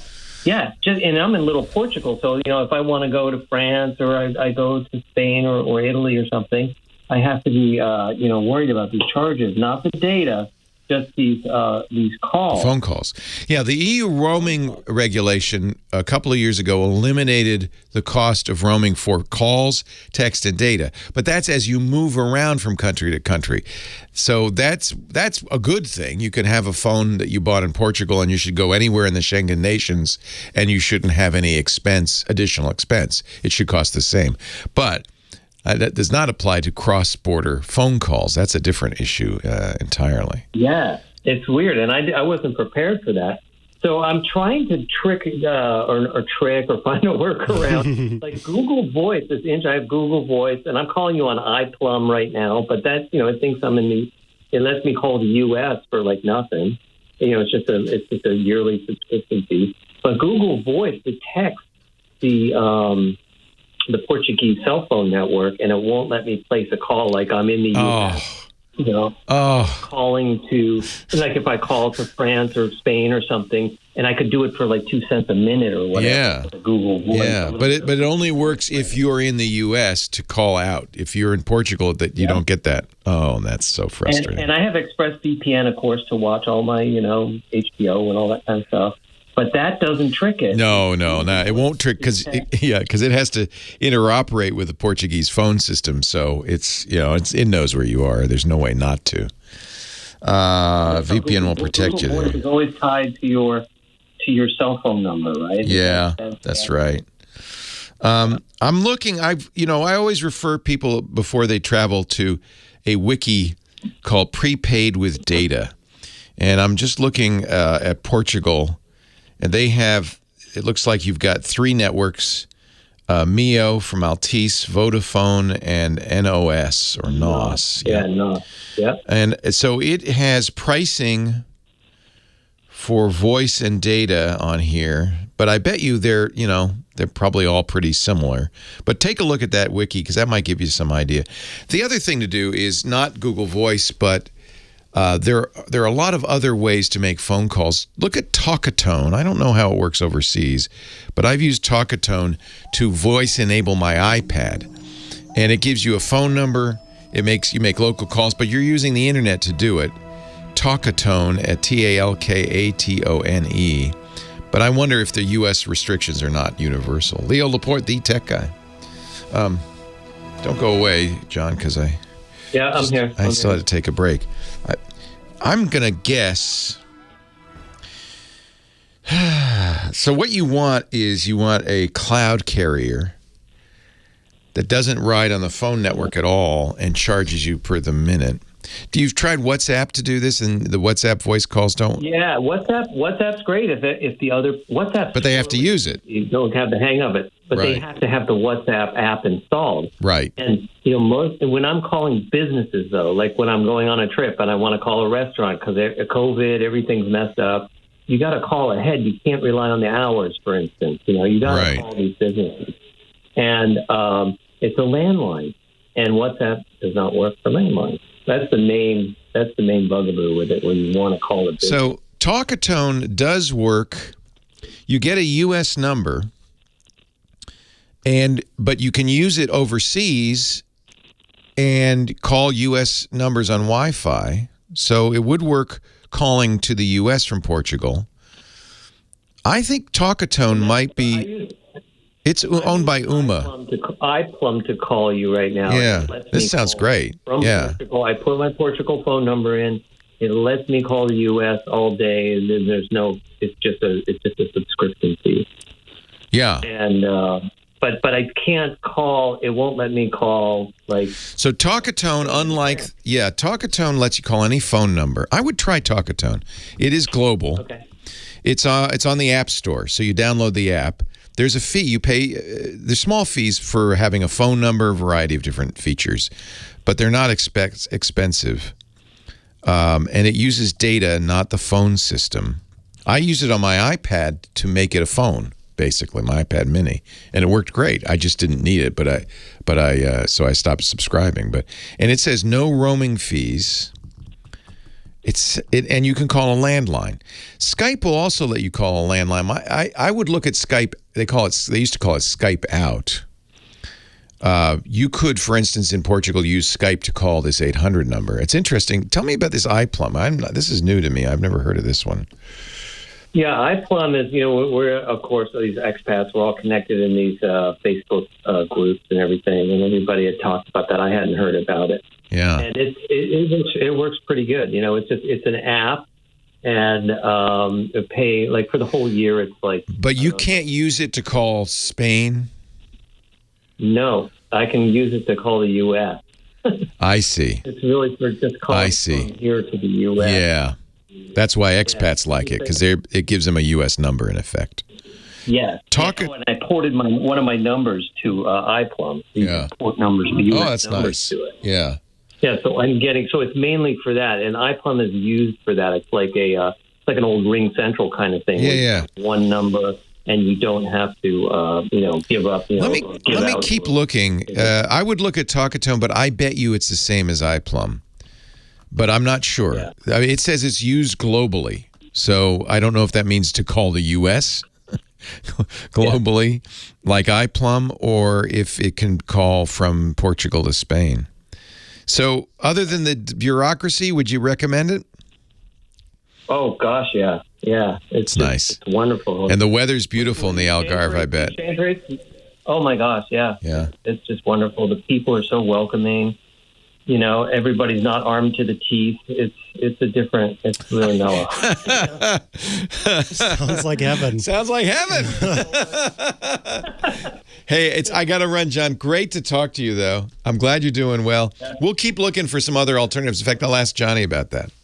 He might know. Oh, yeah, that would be great. Hey, little side, I was in Sonoma recently. I had to come back there. Yeah. And I was behind a blue Chevy Bolt with a license plate Tech Girl, and I didn't know if that was... No, it's not. We don't have personalized plates for obvious reasons. I used to have them, but now we want to be anonymous. Tech Girl with a blue Bolt. Now I wonder who that is. Yeah. I know. It was in Petaluma. I was in Petaluma. I've never seen that. No, that wasn't Lisa. Hey, John, have a good one. I'm sorry I didn't get to see you when you were here. I know. We'll pop in the studio when we can do it again. Next time. Hey, Johnny. He's been everywhere, man. He's our traveling guy. Johnny Jet, he's back home. You had a great trip to visit Dad for his birthday? Oh, that's nice. I flew to New York, drove 40 miles to Connecticut, and surprised my dad for an early 93rd birthday party, or present. And, cheered them up, and I got my mojo back a little bit because I hadn't flown in a while. And, the hardest part for me was getting away from my kids, being separate. I've been with them so long. I know. And I know. I have two little ones, 2 and 5, and when they look at me with their puppy dog eyes and say, "Don't leave," I'm like, "Oh gosh." Hey, I want to mention before we talk about travel, because I know the biggest travel week of the year is just around the corner. Johnny interviewed me for his YouTube channel, and we had so much fun. And I forgot to plug it last week. YouTube.com/JohnnyJet. And it was a very nice conversation. I looked at it and I realized I probably should have used what I always tell you, a wired headset mic. But other than that, it was kind of fun. You got to take a tour of my house. It was great. I loved it. I really did. I mean, I could have gone a lot longer. And well, I always love talking to you. I think we've become friends over the years now, and we both love to travel. Is it going to be a nightmare next week? People think it's going to be a nightmare because of the TSA agents not being fully vaccinated and the mandate coming in on Monday. I don't think that's going to be an issue. I also don't think it's going to be an issue with labor issues with Southwest and American, which people are worried about because they had a fallout, last month. I think the issue is going to be weather. If there was a storm brewing in the Midwest, in the Northeast, and if there is any kind of weather issue, and this is pre-pandemic as well, it will throw everything off. And this year will be even more because some of the airlines are still flying a little bit light in terms of backups, reserve pilots and flight attendants. And so let's just hope that the weather cooperates. If it does, I think we'll be good to go. If it doesn't, then you better pack your patience and you better have a backup plan, which, I think I might have talked about it a couple weeks ago, but I came out with a thing called the nuclear air travel hack. And I don't recommend everyone doing it, but if you absolutely need to be somewhere and you don't want to be stuck, book another ticket, refundable, on another airline. And if you're connecting through a different region of the airport, of the country, so let's say you're flying American Airlines between LA and Connecticut, and you're stopping in Dallas, book another ticket on United through Chicago or on Delta through Detroit or Atlanta or Minneapolis, and just try and mix it up. That way you're covered, and if your flight goes out on time, the original one, you can call up and cancel it, and you can use that credit for another ticket within a year. So that's my hack that I haven't heard anyone else talk about, and I don't think people like it because it drives the prices up, and the airlines don't like it because they can't manage their loads. Yeah. So it's the nuclear option. Only use it if you have absolutely no other way, if you have to absolutely positively have to get there. Because you need to show up early, especially during the holidays, because all the flights are going out full. There's nowhere to put you. If the flight gets canceled if you show up late to the airport, you're done for a few days. The TSA does have an app that will tell you what wait times are, right? They do. My TSA, and also they have a really good program, which a lot of people don't know about, on Twitter. Ask TSA is their handle, and during normal working hours, they will respond, I think, within 5 minutes. So, let's say, you want to bring a pie on and you're not sure, or gravy, you can just ask them and tweet them, and they'll tweet you right back. That's pretty cool. They're really amazing about it. Yeah. So get the app, My TSA, and how reliable is that to check wait times? Or should you just say, I'm going to be there 2 hours early no matter what? Well, you definitely need to show up early, maybe even 3 on some occasions. Because, again, if you miss a flight, there's nowhere to put you. Right. And you don't know with traffic and also the security line. So the TSA head came out this week and said, normal security lines should only be 30 minutes. Expect 30 minutes. If you have TSA pre-check, expect 10 minutes or less. Now, if you have Clear, which we talked about, they also have a really good app where you can put in your location and which airline or which flight you're going to be on, and if you have TSA pre-check, and it will tell you what time you need to leave your house. Oh, that's nice. So now, Clear's not at all airports, and of course, it's a subscription. You have to pay a yearly fee. And the hack on that to get us to save, I think it's $159, is just join either United or Delta's freaking flyer program. You do not need to have elite status, and you will save, I think, about $60. Oh. But it's well worth it. It's good for a year, and you can even sign up at the airport, just show up a little bit early and just have a 2-month free trial. I think that'll give you. And it's well worth it. Honestly, some of these lines are really long. So I flew last week out of LAX. I listened to the Clear app, And I was like, wow, they're telling me to show up really early. I didn't. I'm glad I didn't. I showed up, I kind of like did halfway. I met them halfway, but I just breezed through. And again, that's because I have elite status, and I was also using miles to fly first class. So I got an escort through security. But wow. The clear line, the clear kiosks were empty at this time. Yeah. When we flew to Mexico, I was prepared for long waits and delays, and actually it couldn't have been faster and easier, both leaving the country and coming into the country. And the TSA but don't expect it. Don't expect it. Yeah, maybe we weren't traveling at Thanksgiving, so.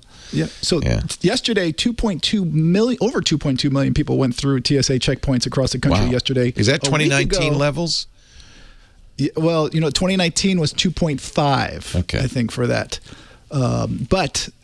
It was 2.5 in 2019. But a week before, on the same day, was only 2 million. So it was over 200,000 more in a week. Yeah. So they're expecting it to be close to pre-pandemic. The all-time high is almost 2.9 million, which was the Sunday after Thanksgiving. That is the busiest day of the travel year of all time. And the Wednesday before is the second busiest. Stay away from the airport on Sunday, a week from tomorrow. Wow. Yeah, but by the way, parking at the airport. Day. Best day to travel is Thanksgiving Day. It's the second lowest numbers of the whole year for 2019. I just went through it, and I'm thinking about flying on Thanksgiving. My wife was not happy when I told her, but I was like, "Listen, I need to retain my elite status, and I need one more flight." I'm going to tweet Ask TSA and see if I can bring a turkey on the flight. Maybe an emotional support turkey. This was live. I'm flying on Thanksgiving. I need it. Yeah. No, don't bring a live turkey. I'm pretty sure they're going to prevent that. I think there's been a live turkey on a plane. Wasn't there? There's peacocks. Definitely. There's been all kinds of things. Miniature horses. They've cracked down on that, right? You can't just say my horse is an emotional support animal. Listen, I had a friend in high school who wore a snake as a belt to go through and flew from Florida to Connecticut. I was like, if I sat next to you, I would have been like, what? Oh, so it was Florida. Okay. Well, also, I would imagine nowadays the TSA might stop you if you had a snake belt, like a live snake belt. Actually, this was pre-TSA, so that's how she got through. It was much more lenient back then. Yeah. There are a lot. It's so funny. I remember going to the gate and welcoming people home and seeing people off. You remember that? In fact, a lot of movies relied on that whole idea that you could go to the gate with the girl or chase the girl to the gate. And now, TSA stops you, takes the whole romance out of it. It killed the revenues for these stores and restaurants. My parents used to take me I used to go see my mom every other week when she had cancer. And they would walk me to the gate, and we would have lunch or dinner or whatever. Yeah. So those days are gone. Times have changed. Johnny Jet is a very good person to follow on Twitter, on Facebook, on YouTube, but you should also go to his website, johnnyjet.com. He's got newsletters there that are free and really great. He's got a podcast there too, johnnyjet.com, and he's our favorite traveling guy. So where were you thinking of going on Thanksgiving? I was thinking about popping in to go see my dad again, just to surprise him. You just saw him. You don't need to go again. Listen, he's 93. He's on borrowed time. No, that's true. Every minute counts at this point, yeah. Would you take Natalie or just leave her? No, it would just be me. Just be you. Well, have a great, safe Thanksgiving, Johnny. Leo Laporte. You too. The tech guy. Can't believe Thanksgiving is like Thursday. It's Thursday. I know. How did that happen? Holy moly. It blows my mind. And by the way, I forgot to mention Micah from airplanegeeks.com, who I met through your program. I don't know if you remember. He got on right before I was. Yeah. He called in right before I got on. He's like, Johnny Jet won't let me follow him. And I was like, what are you talking about? I don't block many people. Anyway, there was some kind of mistake. Anyway, we become friends, and he just wrote a story for my website with today's tip. That you can now schedule a Nexus appointment, which you couldn't do for the whole pandemic. And actually, you can't do it in Canada still, but you can do it on the U.S. side. So Nexus is the best deal, around $50 for 5 years. It includes global entry and TSA pre.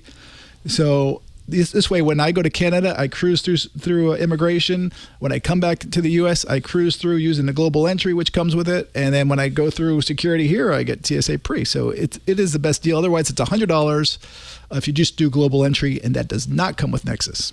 Well, I'm so glad you and Micah buddied up. Love Micah. He seems like a great guy. Never met him, but he's written 2 posts for me. Nor and have I. no, We've talked and for you don't have to do any years. edits. There's no edits for him. Wow. He's a good writer. Yes, nice. he's very good. That's really cool. So I should have gotten Nexus, but the problem is it's kind of about going to Canada, and I have... Yeah, if you're not going to Canada, you don't need it. I don't need It's it. only for people going to Canada. Yeah.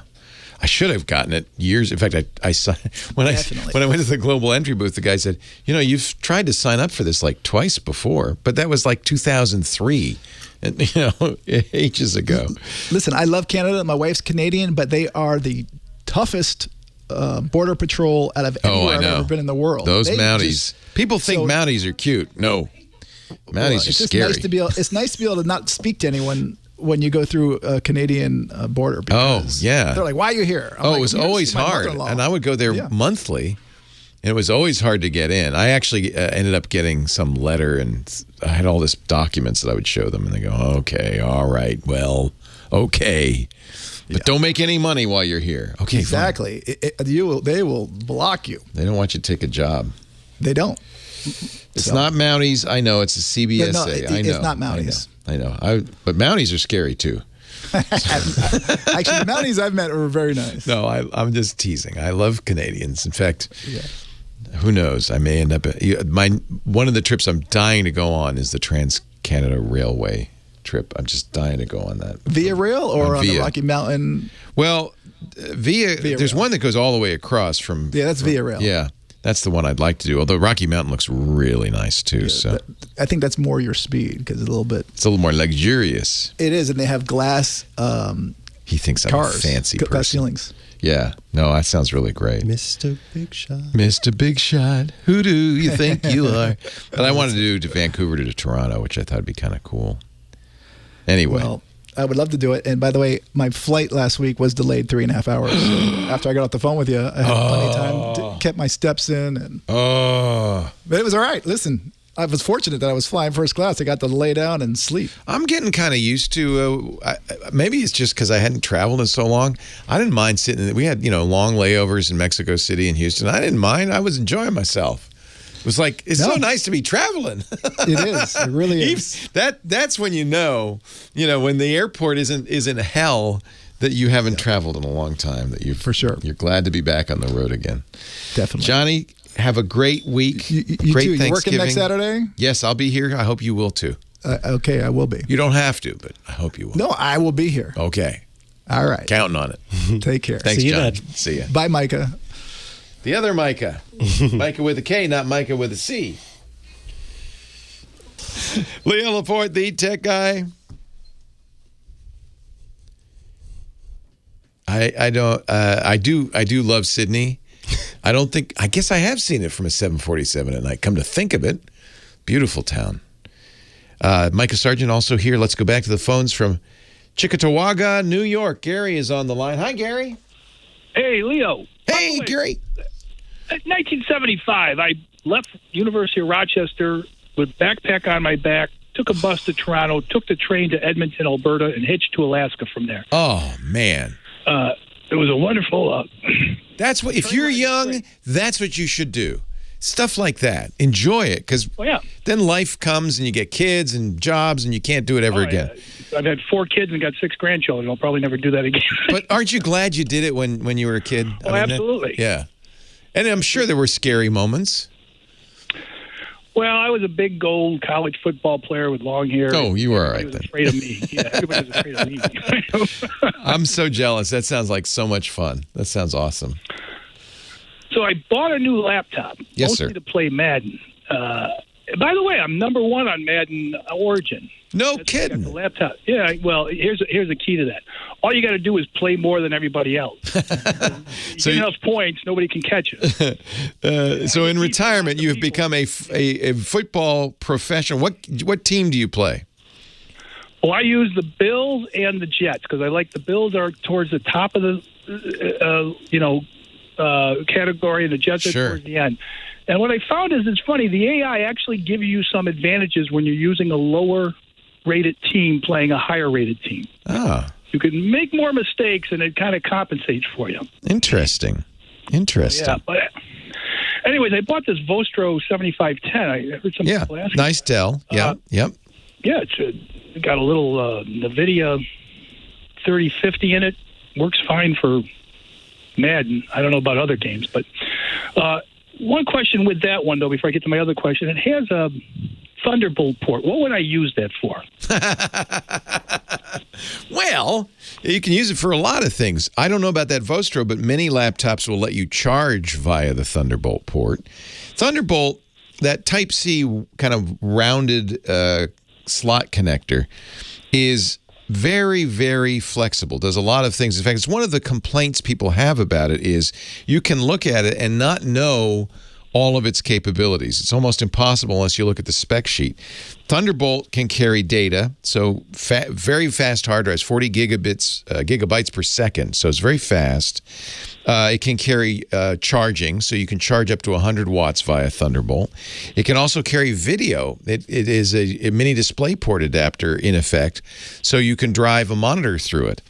So if I got everything, I've got data, I've got charging, and I've got video. I think those are the big three. So are there like external hard drives I would hook into? Absolutely, and they're much faster than USB. But it has to be a Thunderbolt capable. Well, and that's part of the problem is they're also much more expensive. But here's the good news. That Thunderbolt, that Type-C connection right there is also compatible with USB. So you can buy a drive that will connect to that is not a Thunderbolt drive, these are much more expensive. It's a USB 3.1 drive. It's nearly as fast. And you'll save a lot of money. So depending on what you need, if you wanted to run an operating system off of it, Thunderbolt probably a great thing. But if all you're doing is backup to it, even USB 3.1 over Type-C would be fine. So USB will work on it as well. I kind of left that out. It's downward compatible. All right, so now here's my real question. Yes. Now that I got this new laptop, my old laptop, it's an Inspiron 137000 2-in-1. Yes. I never used the touchscreen on it, never used it as a tablet. I probably should have. But anyways. You know, it's so funny. I've bought many 2-in-1s, and I never use them that way.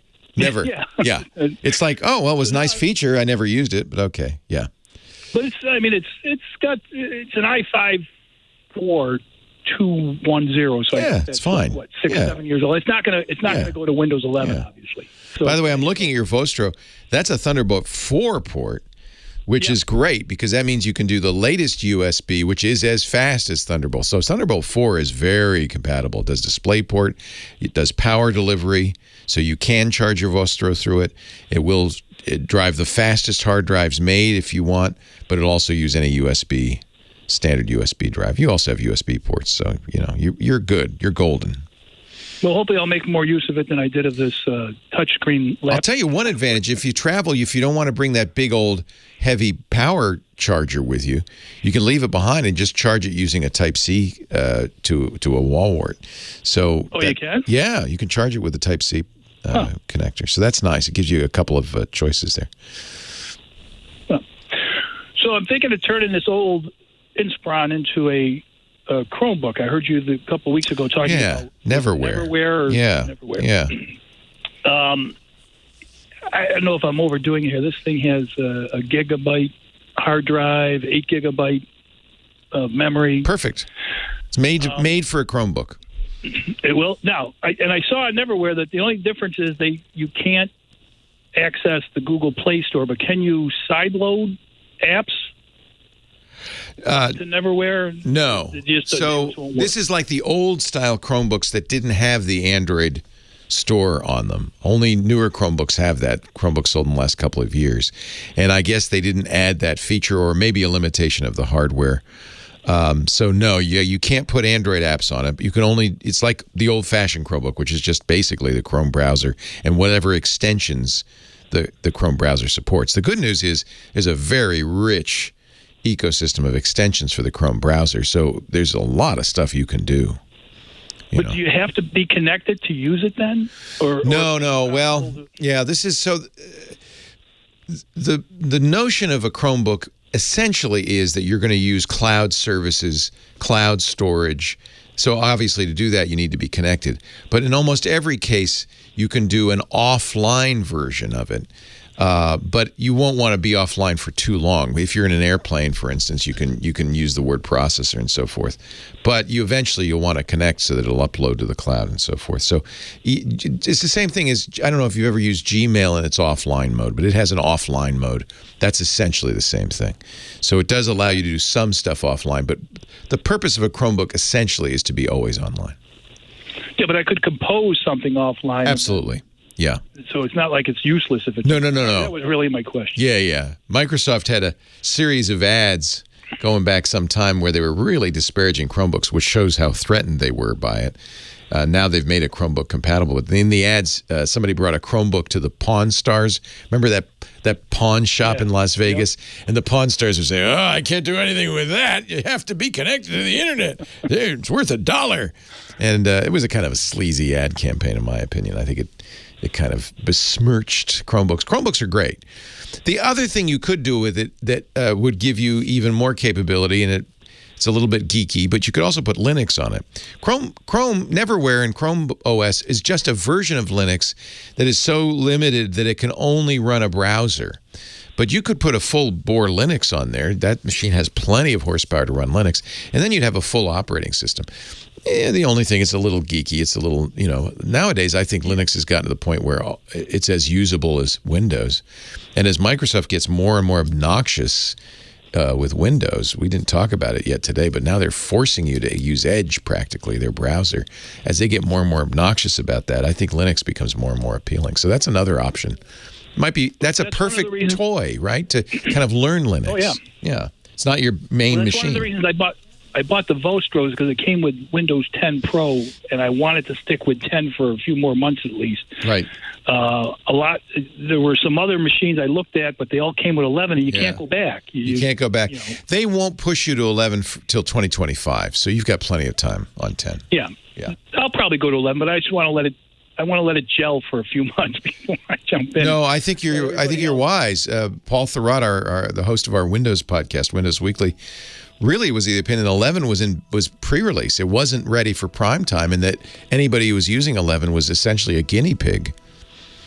So, not good. Hey, I got to run, but it's good to talk to you. Enjoy those two computers and try Linux. You might like it. Try it. You'll like it.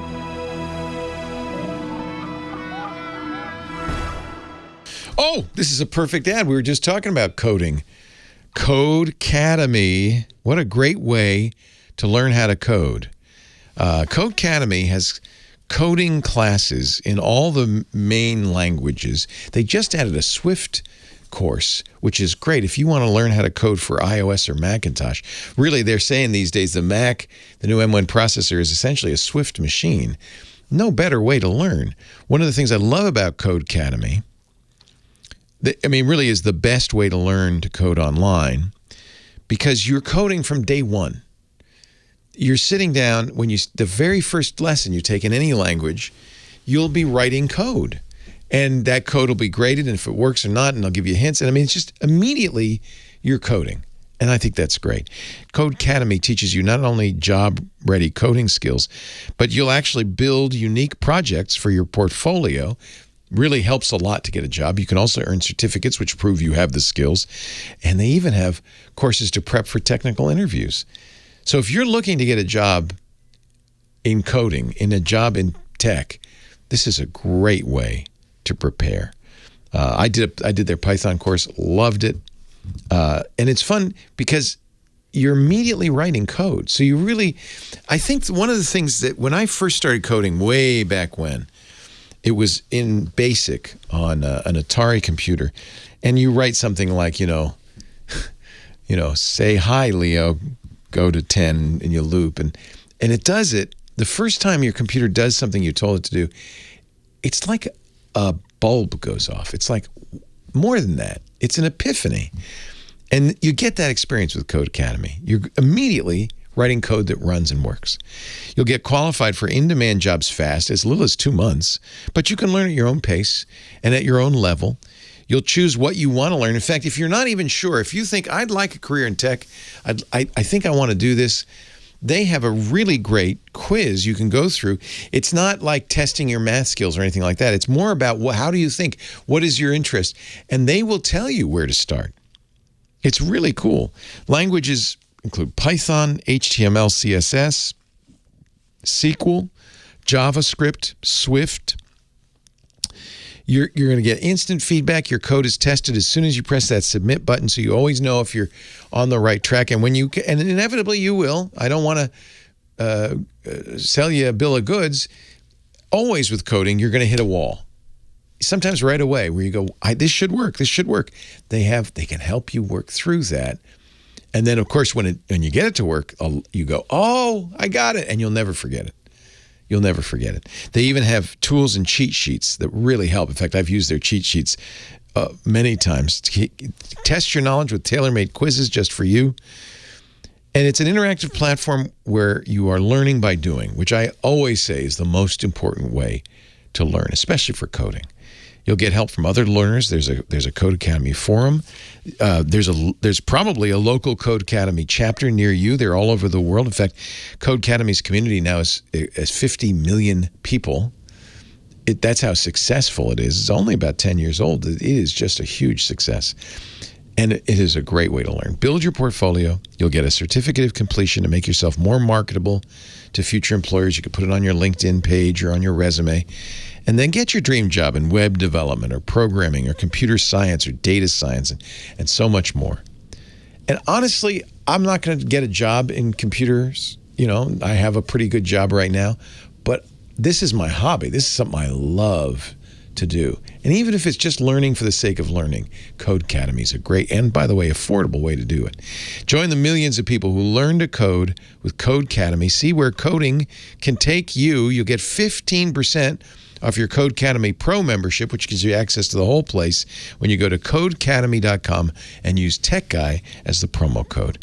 Promo code Tech Guy, Code Academy, CODECADEMY, CODECADEMY.com.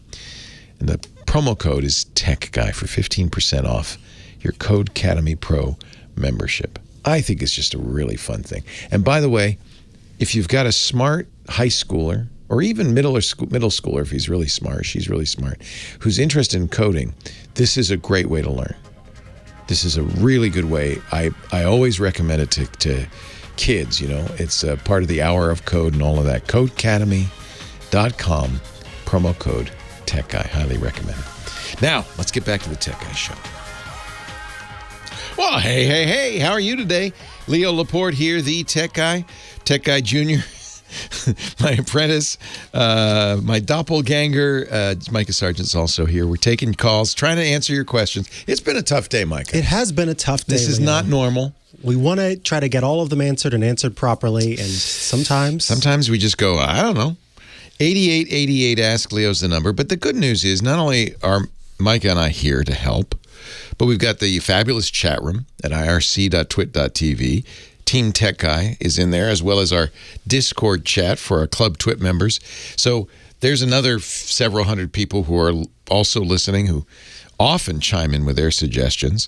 And then there's a million other people listening on the radio, and they can call. Or if it's easier for you, you can also go to the website and leave your comment or suggestion or answer there. The website is techguylabs.com. That's free, by the way. There's no sign up. techguylabs.com. Every episode has its own page there. This is episode 1845. Yes, we started at episode 1. That's how many shows we've done. 1845. Each show is divided then into hours 1, 2, and 3. We're in hour 3. Each hour into segments 1, 2, 3, and 4. So you can go right to the segment that you heard and say, I have a better idea, or Leo is wrong, or Mike is so good on the air, or whatever you want to say. Any of those.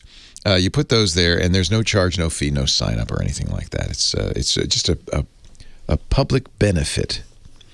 TechGuyLabs.com. Billy's next in San Diego. Hello, Billy. Hello, Leo. How are you doing? I'm well. How are you? Not too bad. Listen, I've got a question for you. I used to play a lot of 80s arcade games. Oh, yeah. On Mac. Oh, yeah. Using a MAME emulator. Mm-hmm. not butchering that pronunciation. No, MAME is right. Yeah. Okay. And so loved it, had no problems at all. Was able to download the software from the website, no problems. Fast forward a couple years, and now I've got an M1 Mac. Oh. So I go out to the website, and here's the situation. It's kind of funky. I go out to the website to go download both the support components of it called SDL, right. libSDL basically is what I'm going to do. And then, of course, the MAME download page itself. Google Transparency Report comes up and says, hey, wait a minute. This site's blacklisted. Yikes. And unsafe. And I'm thinking viruses, malware, but it doesn't say. Yeah. So no, MAME is safe.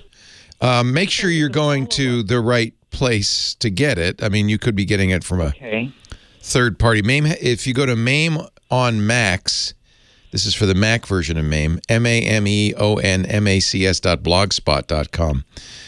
You can get a link from there. It's absolutely legit. In fact, the good news is I was thinking MAME might be a little out of date, but they're making a M1 version of it, which is pretty exciting. They have a link to that on the MAME on Macs blog. Here's what Google might be thinking. Remember, Google, big company, not just, enthusiasts like us. MAME, or any of the gaming emulators, and there are many of these, OpenEMU is another one that's very good on the Mac, openemu.org. They are in a quasi-legal gray area because in order to play the game, you have to have the ROM from the game, the software. And a lot of times it's a cartridge if it was an Atari 2600 or something like that. And so they download the image of the cartridge. Many companies, Namco, Bandai, consider that proprietary, and they say you're stealing. They're not selling it anymore. Maybe some of them are, but it's those are copyrighted ROMs in almost every case. So in fact, you'll see that when you go to the MAME sites, they'll say, "Well, we can't give you the ROMs, but you could probably find them somewhere." So it's legal to do MAME. And in fact, I think in order to make it even more legal, there are some open ROMs that are not owned by anybody, games you would never want to play, but at least they're there. So they justify the existence of MAME. But if you want to play, Castlevania or, Star Raiders, you're going to be downloading a copyrighted ROM. And so the companies that own those are not happy about that. So that may be why that may well be why Google's giving you that warning. Not that it's pirated or bad stuff, but I mean, they consider it pirate. If you're using a ROM that's copyrighted, that's considered piracy. Sure. Well, so what I did is just as kind of a side little project, just to check. I went to Trend Micro and URL Void, and I entered in the same URL for them. And it came up to me and said, hey, this is safe. The latest tests indicate that the URL contains no malicious... It's not malware. It's piracy. So maybe my guess is that Google is, for legal reasons, they probably do want to do this, is saying that's a piracy site because there are pirated ROMs there. Sure. Does it count if I have the original cartridges from my Atari 5200? In my opinion, in my opinion, nobody cares about Battlezone. I mean, if I can't remember, is that Namco? I loved Battlezone, by the way. What a great! I dropped so many quarters into that Battlezone machine. I feel like I should be able to play the ROM. I should be able to play it because they got plenty of money out of me. I think this is one of those situations where you're not going to suffer any legal liability. It's not. These are so old. There's actually a strong case to be made that these should be preserved as works of art from an earlier age, just as Michelangelo's Sistine ceiling should be preserved, and that it should be part of the kind of the public domain. I'll tell you who does say that, by the way. The Internet Archive. In fact, the Internet Archive has a lot of these games playable on the website. Wow. Because for the same reason, there is a movement to preserve these. Because when the Atari 2600 goes away, which it has, and the cartridges go away, those works of art, those things people put a lot of energy and time and creative spirit into, they're disappearing. Just like old movies would be disappearing. So there's preservationists who say, we really ought to preserve these games. So if you go to archive.org, the Internet Archive, you can actually look up vintage games. I don't know if they have Battlezone. I wouldn't be surprised if they had Battlezone. And play them in the web. They're using a web-based emulator. MAME was great because MAME, a number of people, in fact, we even had one, built basically arcade. I had a tabletop arcade thing with all the right knobs and buttons and stuff. But it wasn't running Battlezone, the Namco Battlezone ROM. It was running MAME on a PC. It was just like playing the real thing. It was a great trip back in time. I don't know who got it. We had it in the studio for a long time. It was great. Somebody built it for us. So that's why I would guess that's why Google's saying that. It's just that it's piracy. Okay. Yeah. That makes perfect sense. And thanks for your feedback on that. And I think it's perfectly okay. Enjoy. All right. Enjoy. All right. Yeah. No, I think we need to preserve these. I agree. There's a strong case for this. And in fact, Battlezone is on. I'm just seeing it right now at archive.org. Atari Soft presents Battlezone. Copyright 1983 Atari. You can play it in your browser. And it uses MAME, interestingly enough. So it's the Apple IIe version of... I guess. Pretty fun. There's a cheat in Battlezone. This, I think 1983. This is before you were born, isn't it? That would be before I was born. Wow. Yeah. Spent a lot of time. This is why I ended up getting into computers. Is this game Battlezone? Oh wow. I went to Chuck E. Cheese Pizza Time Theater with a stack of quarters after my radio air shift down in San Jose, and I'd play Battlezone. Figured out there's a cheat. There's a way you can win every time. So I got really good at it. Oh. And then I finally realized, I'm spending hundreds of dollars on this game. I should just buy an Atari 2600 game machine. I could play it at home. It wasn't as good. So you broke it open, got all your quarters back, and then No. no. I was a good boy. Okay. I let Chucky have the money. They kept the money. I did get the 2600. And I thought, this is kind of cool. But I need the Atari 400, which is their computer. And I thought, this is kind of cool, but I need the Atari 800, and that's how it all began. That's literally so. Awesome. I owe my career to Battlezone, so I'm with you. I'm with you, caller. Leo Laporte, the tech guy. So I guess instead of thanking Professor Laura this week for our musical director, we thank Professor Captain Jeremiah. Captain Jeremiah. Captain Jeremiah in charge. Everybody has to have a title. 8888 Ask Leo. Fletch is next from Groveland. Is it Louisiana? Florida. No, Hi. it's Florida. It's the hot place that you guys don't want to go The to. hot place. Micah was saying during the commercial break how he likes it cold. I don't understand that at all. Obviously, he's not 50 or plus. Yeah, when he's old, it'll all change, won't it, Fletch? Hey, what can we do for you today? So I need you to do me a big favor and help me beat my oldest son. Oh, He's a big time gamer. Oh, beat him in a game. Okay. He's into gaming. Oh yeah. Oh yeah. What game does he play? Right now, Call of Duty. He's in the military in Germany. Oh, how fun! So that's what anybody plays and everything else. Sure. So. Yeah. But as a computer programmer, it's embarrassing for me to have him on a better computer than I have. You understand this completely different skill set. Oh, of course. Yeah. You could write Call of Duty. You just can't play it. I just can't play very well on my stupid Lenovo $500. Oh, you need a better computer. By the way, that is cool. So he's in Germany, but you could play together on a squad because it's online. Yeah, well, we play games that I can play, like, Civilization 3. So, my recommendation, I'm just going to say it. I'm going to get you a better computer. I think that's what you want, right? A better gaming computer. I want you to feel like that you have an unlimited budget and you need to buy the best gaming laptop you can buy. That's what I'm wanting to find out. All right.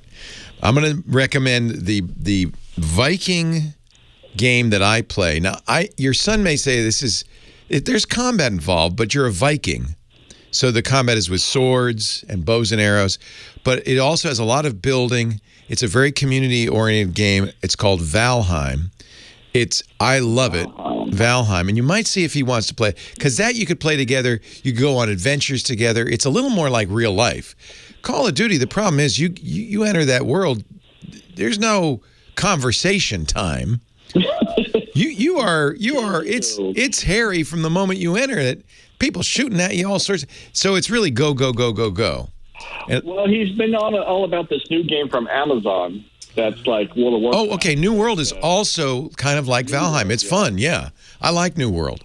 See if Valheim's a little simpler, but New World's awesome too. So you do need for either of those, you need a decent computer. Right, and I told him I'd play it, but I need to have something where I can have something more than 320 by 200 graphics and be able to play it. Yeah, I don't blame you. So I'm going to recommend, and some people might yell at me, but I am a fan of Alienware. I have the Alienware desktops. They make laptops too. Alienware is Dell's gaming division. So they're essentially Dell laptops, but they have styling and, more importantly, hardware designed for gaming.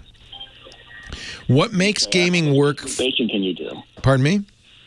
How much customization do they allow? All you want. In fact, when you go to Dell and you look at the Alienware laptops, you will see, choices of processor, choices of video cards. One of the things that makes these gaming laptops is they have what we call discrete graphics processing units, or discrete GPUs. They offer the RTX 3080, which is the mobile version of the high-end graphics card. And if you're willing to spend $4,566.79, you could get 64 gigs of RAM, 4 terabyte storage, a 17-inch display, a GeForce RTX 3080 video card, and an i9 processor. That's a pretty sweet gaming machine. It's not desktop yet.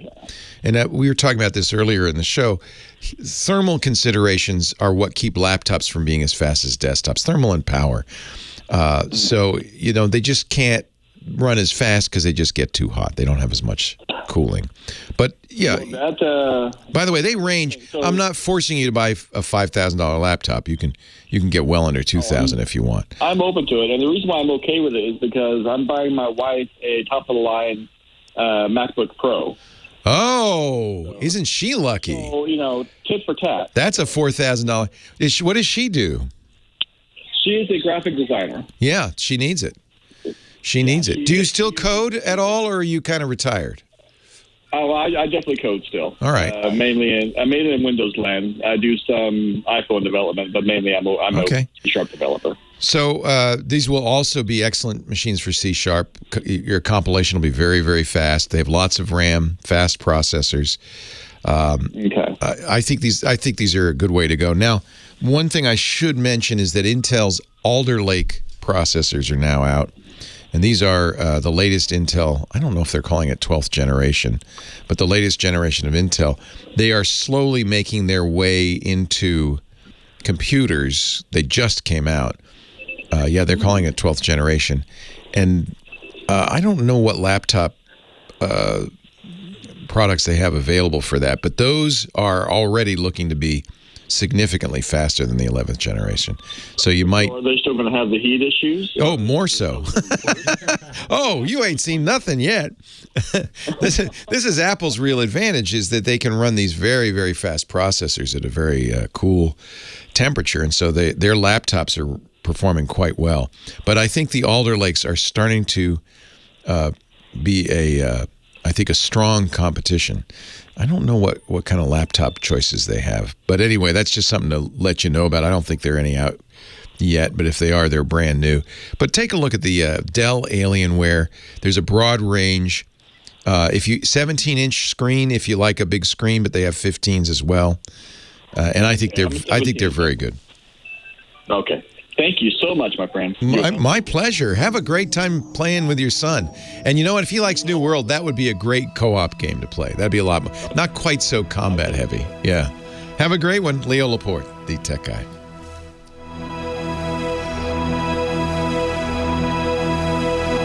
Yeah, Zeph6 calls it Scalder Lake. Oh, are they cooler? No. Actually, they are, I think they're 10 nanometer. They might be a little cooler. I don't know. I should probably get an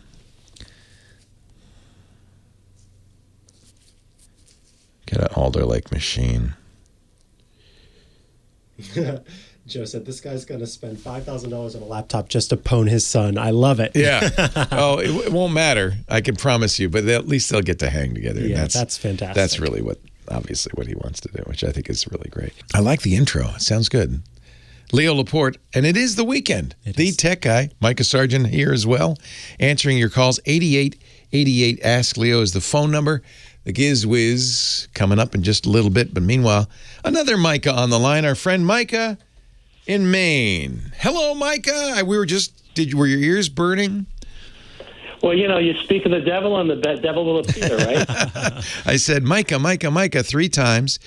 Johnny Jet was just talking about you wrote a nice article. He said it needed no editing for his newsletter all about traveling to Canada. You're in Maine, so you're right on the border there. I am. And in fact, week after next, I have to go to Canada so I can get my Nexus interview taken care of. That's how I found out about it and got in touch with Johnny to let him know the interviews were over. Nice. Really nice. So what's up with in Micah's world? Well, first, Micah to Micah thing, I think I may have a solution for you for where you want to retire to. Oh. He wants to come somewhere cold where it's cheap. Right. Well, I don't know, cheap, but at least I can't talk about federal income tax, but there's no state income tax here in New Hampshire. Ah, New Hampshire. New Hampshire's great, too. I love New Hampshire. You got the ocean coast, and you got the beautiful mountains, and you got the snow, you got everything you want. Oh, you're selling me. You're selling me. Let me write that down. We when I was a kid, we used to vacation in New Hampshire. It's beautiful. Really love it. It is beautiful up there. Yeah. But that's not why I called, Leo. I'm calling because it's time for me to finally get a domain name. And I need to get email with that. And I know you recommend Hover, and I've looked at Hover, and they look great. And I know you also recommend Fastmail, who also looks great. Yes. But with Fastmail, I can get, I can't remember exactly what it was, I think 10 gigabytes of memory and a one Fastmail email account for someplace around $100 if I go pro. With Hover, I think that's 3 years, by the way, isn't it? It's not $100. It was only 1 year. 1 year. Okay. Yeah, it's expensive. Yeah. With Hover, I can get, if I get my email through them, I can get a 1 terabyte account for $30. Yeah, Fastmail's expensive on the storage, and So let me talk about both of these because there are different offerings in some respects. By the way, Hover is a sponsor. So we should mention that of our podcast. So just want to give you that disclaimer up front. Hover's email is a really simple, easy solution because you register the domain name at the same place as you get the email. And so it's all kind of bundled together. It's easy. And it's pretty good email. There are some limitations. For instance, you pay for each additional address, whereas Fastmail, you have unlimited addresses for part of that price. I don't use Hover email, so I'm not completely up on it, but I think it's very similar. It's an IMAP solution. They have a webmail interface, same as Fastmail. I like separating, to be honest, my domain registrar from my services. Because if you wanted to go get your email from somebody else at some point, it's a little more complicated to make Hover just your registrar. Actually, I think probably it isn't. You could just cancel their email service and have it go somewhere else. That's a little different than a website, for instance, where you're really, if you got your website from GoDaddy and the name from GoDaddy, it's a little harder to separate those. But I think for email, it's not. You know what? Go with Hover. Come to think of it. That's what I'm thinking. I can get 4 email addresses from Hover for the same price as I can get 1 from Fastmail. Well, you get unlimited email from Fastmail. So what you get from Fastmail is a domain. Aliases. Unlimited aliases, but I don't get actually unlimited email addresses, I guess, which is a little different. Unlimited storage, or close to that. Yeah. Yeah, I mean, go with Hover. That's fine. Yeah, they're a sponsor. I should say, absolutely, you go with Hover. I know you're honest about it, Leo. But I use Fastmail. I have both. You have both? Yeah. Well, look, good. We should ask Micah. Yeah, I've got one email that I have under Hover, And I actually switched it from the small mailbox, which is $20 per year for 10 gigs of storage, to the forward-only email because I just wasn't using it very much. I ended up getting Fastmail because Fastmail works with my password manager to let it create. Oh, you're using 1Password. That's something new. That's really cool. It's very cool. Anytime you sign up for a new account, it'll create a pseudo-random email for you. So now your password's unique, but also your email's unique when you sign up for a website. And then you know if they're selling your email to someone because if you start to get spam there. So I ended up with Hover. It's very good, and as you're pointing out, whenever you're buying those domains and everything all at once, I like Fastmail because it feels more. I mean, this is what they do. They're not selling you domains as their primary service. They are a mail company as their primary service, and so I found it to be more robust. The other thing I like about Fastmail, I don't know if Hover does this, but for spam filtering, Fastmail uses something called Sieve, which is a very, very powerful filtering and spam filtering, but also just general filtering capability. And I find that hard to give up. It's really important. Now, I don't know about the pricing you got because I'm paying $230 for 3 years of a Fastmail, and that's their top-of-the-line plan. They offer a basic plan that's $80 for 3 years. So I think that $100 you were talking about with Fastmail might have been for 3 years. So I would check that plan again. You may be grandfathered in. You think so? You think they've changed the... I think you are. The last I checked, for the Pro plan for 1 year was $96. Yeah, that's what I'm seeing. Oh, wow. I have the Pro plan, 3 years for $203. But that is only 100 gigs of storage, and that's not a lot. You know, Google kind of spoiled us with that. They did. And the idea of keeping your email forever, I think there's a lot to be said for it. It becomes a database of information, addresses, things you agreed to forever. And so I don't ever want to delete email. Which is why I'm looking at 1 terabyte for $29 from Hover. It seems to make a lot of sense. Yeah, I think there's not that much of a difference, and the price sure is right from Hover. So I like Sieve. I think that's probably the biggest difference is the ability to use the Sieve. I actually have, it's in effect a programming language I use to filter, and I have so much invested in that I probably wouldn't want to ever give that up. But you know what? You've used them both, Micah, and it sounds like they other both Micah, work very well. Micah with a K, not Micah with a C. Micah with a K says Hover's good, and it works. Yep. So, good choice. That's great. Well, I'm glad I could give a tip to Micah, and then he can give a tip to me. Yes. And I am standing out here in the cold, wishing I didn't have to pay income tax. So thank you. You've got a tip, too, Leo. You need to go to Canada and get a Nexus card. What Johnny forgot to tell you is that, it's the same as Global Entry, but it's $50 less. I know. That's $50 another email ad. I know, but then I have to go to Canada, although I like Canada. As you know, I used to go there all the time. And I used to take that train. I took that train ride, the Rocky Mountain train. Did you like it? Wonderful. Cross country. Incredible, wonderful experience. Yeah. Went only from Vancouver into Alberta and into Calgary, but just gorgeous. You will absolutely adore it. Yeah, that's kind of my dream journey for the next few years is to do something like that. Great to talk to you, Micah. On a train. I appreciate it. It's a good question. I don't know why. I'm very loyal to Fastmail. They're an Australian company. Hover's a Canadian company. I think is what you harp on, but I say that not in a negative way. I think that the separation is very important because you're so right that each of these things lives in their own little thing instead of all going into one where one thing goes down or... There's convenience to that. You go to Hover, you buy your domain, and then you get the email, and it's all part of the package. I think for most users, that's probably a better way to go, it sounds like. I am stuck, frankly, with Fastmail because now I've invested so much time. I did it for the that's the reason I got Fastmail was because of that. We should explain that. That's something 1Password just announced. So if you use 1Password as a password manager, it integrates with Fastmail because Fastmail will say, okay, here's a new email address, unique email address, Micah12897 that you can use when you sign up for this account. That's an extra added layer of security because people, if you use the same email address for every login, it's a little easier for people to try to figure out, what your password is. But if they don't know your password or your email address, that's tough. So that's a nice feature. Leo Laporte, the tech guy. Gizmo's coming up.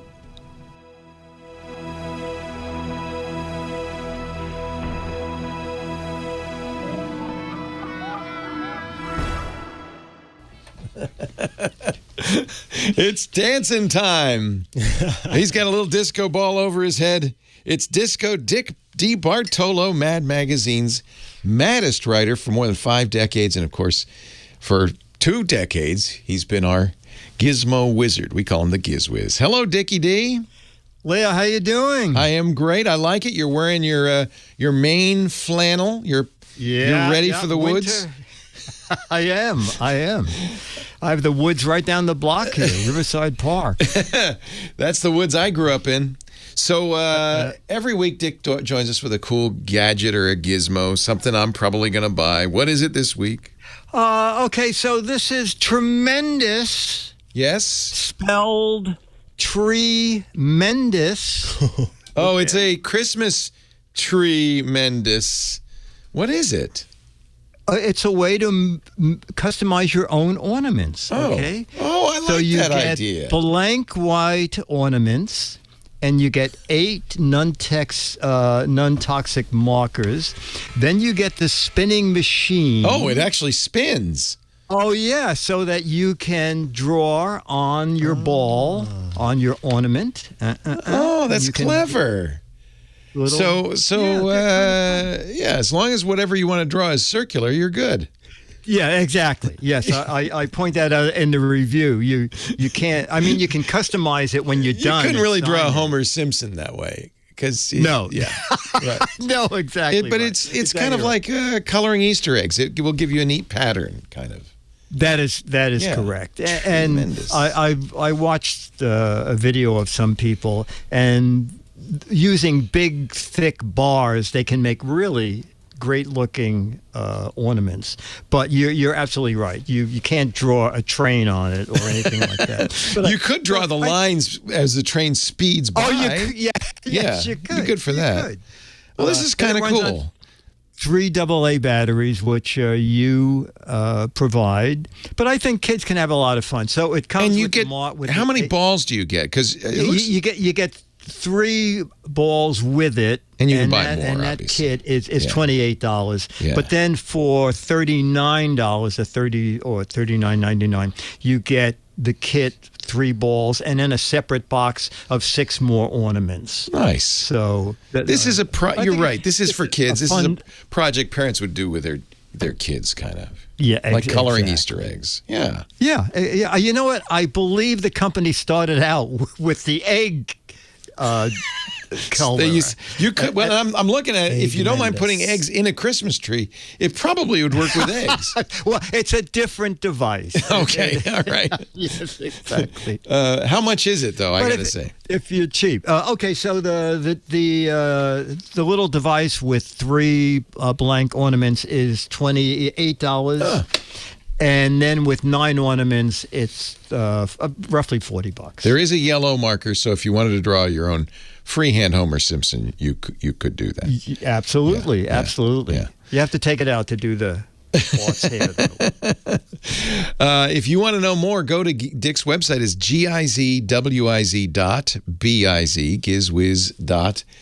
Click the button that says the Gizwiz visits the tech guy, but he also goes on World News Now. Are you going to be on World News Now soon? I'm, let's see, December 5th, I'm taping a couple of spots. You're going to do probably holiday gadgets, I would Holiday guess. Gifts and then the best of 2021. Yeah. Nice. There's also the What the Heck Is It contest at gizwiz.biz. A chance. I know, by the way, I totally know what this is. Has everybody already guessed it? Yes. Lots and lots. You know what? Last time no one guessed it, and I said, this time I'll go a touch easier. Well, I mean, I'm not going to say, because I think I actually, normally I think I know and I'm wrong, but I think in this case, I think I bought this in the back of Mad Magazine, to be honest with you. So, you know what? I think you bought it in the back of the Johnson Smith catalog. Oh, yeah, that's a great catalog. Which was on the back of comic books. That's right. That was fun. All sorts of gag gifts. Absolutely. Anyway, here's how this works. You go there, you identify it, you're in the drawing for up to, I think, 6 copies of Mad Magazine autographed by this guy. There's 12 for wrong answers. So even if you know what it is, you'd be better off coming up with a clever wrong answer Correct. Yeah, then you're in the drawing for 12 autographed Mad magazines. And you're paying for the February 22 issue of Mad, which isn't out yet because there's only 2 people doing it, so they're a little behind. Exactly. But as soon as it's out, we'll tell you what it is, and Dick will autograph it for you. It's nice. I have a collection now of Mad magazines that you've autographed. I mean, I just love it. And thank you. You sent them to me, even though I don't participate. You send these to me. No problem. That's no problem. So this is holiday gifts for my whole family. I'll cross out the part where it says "Hi, Leo," and I'll just exactly.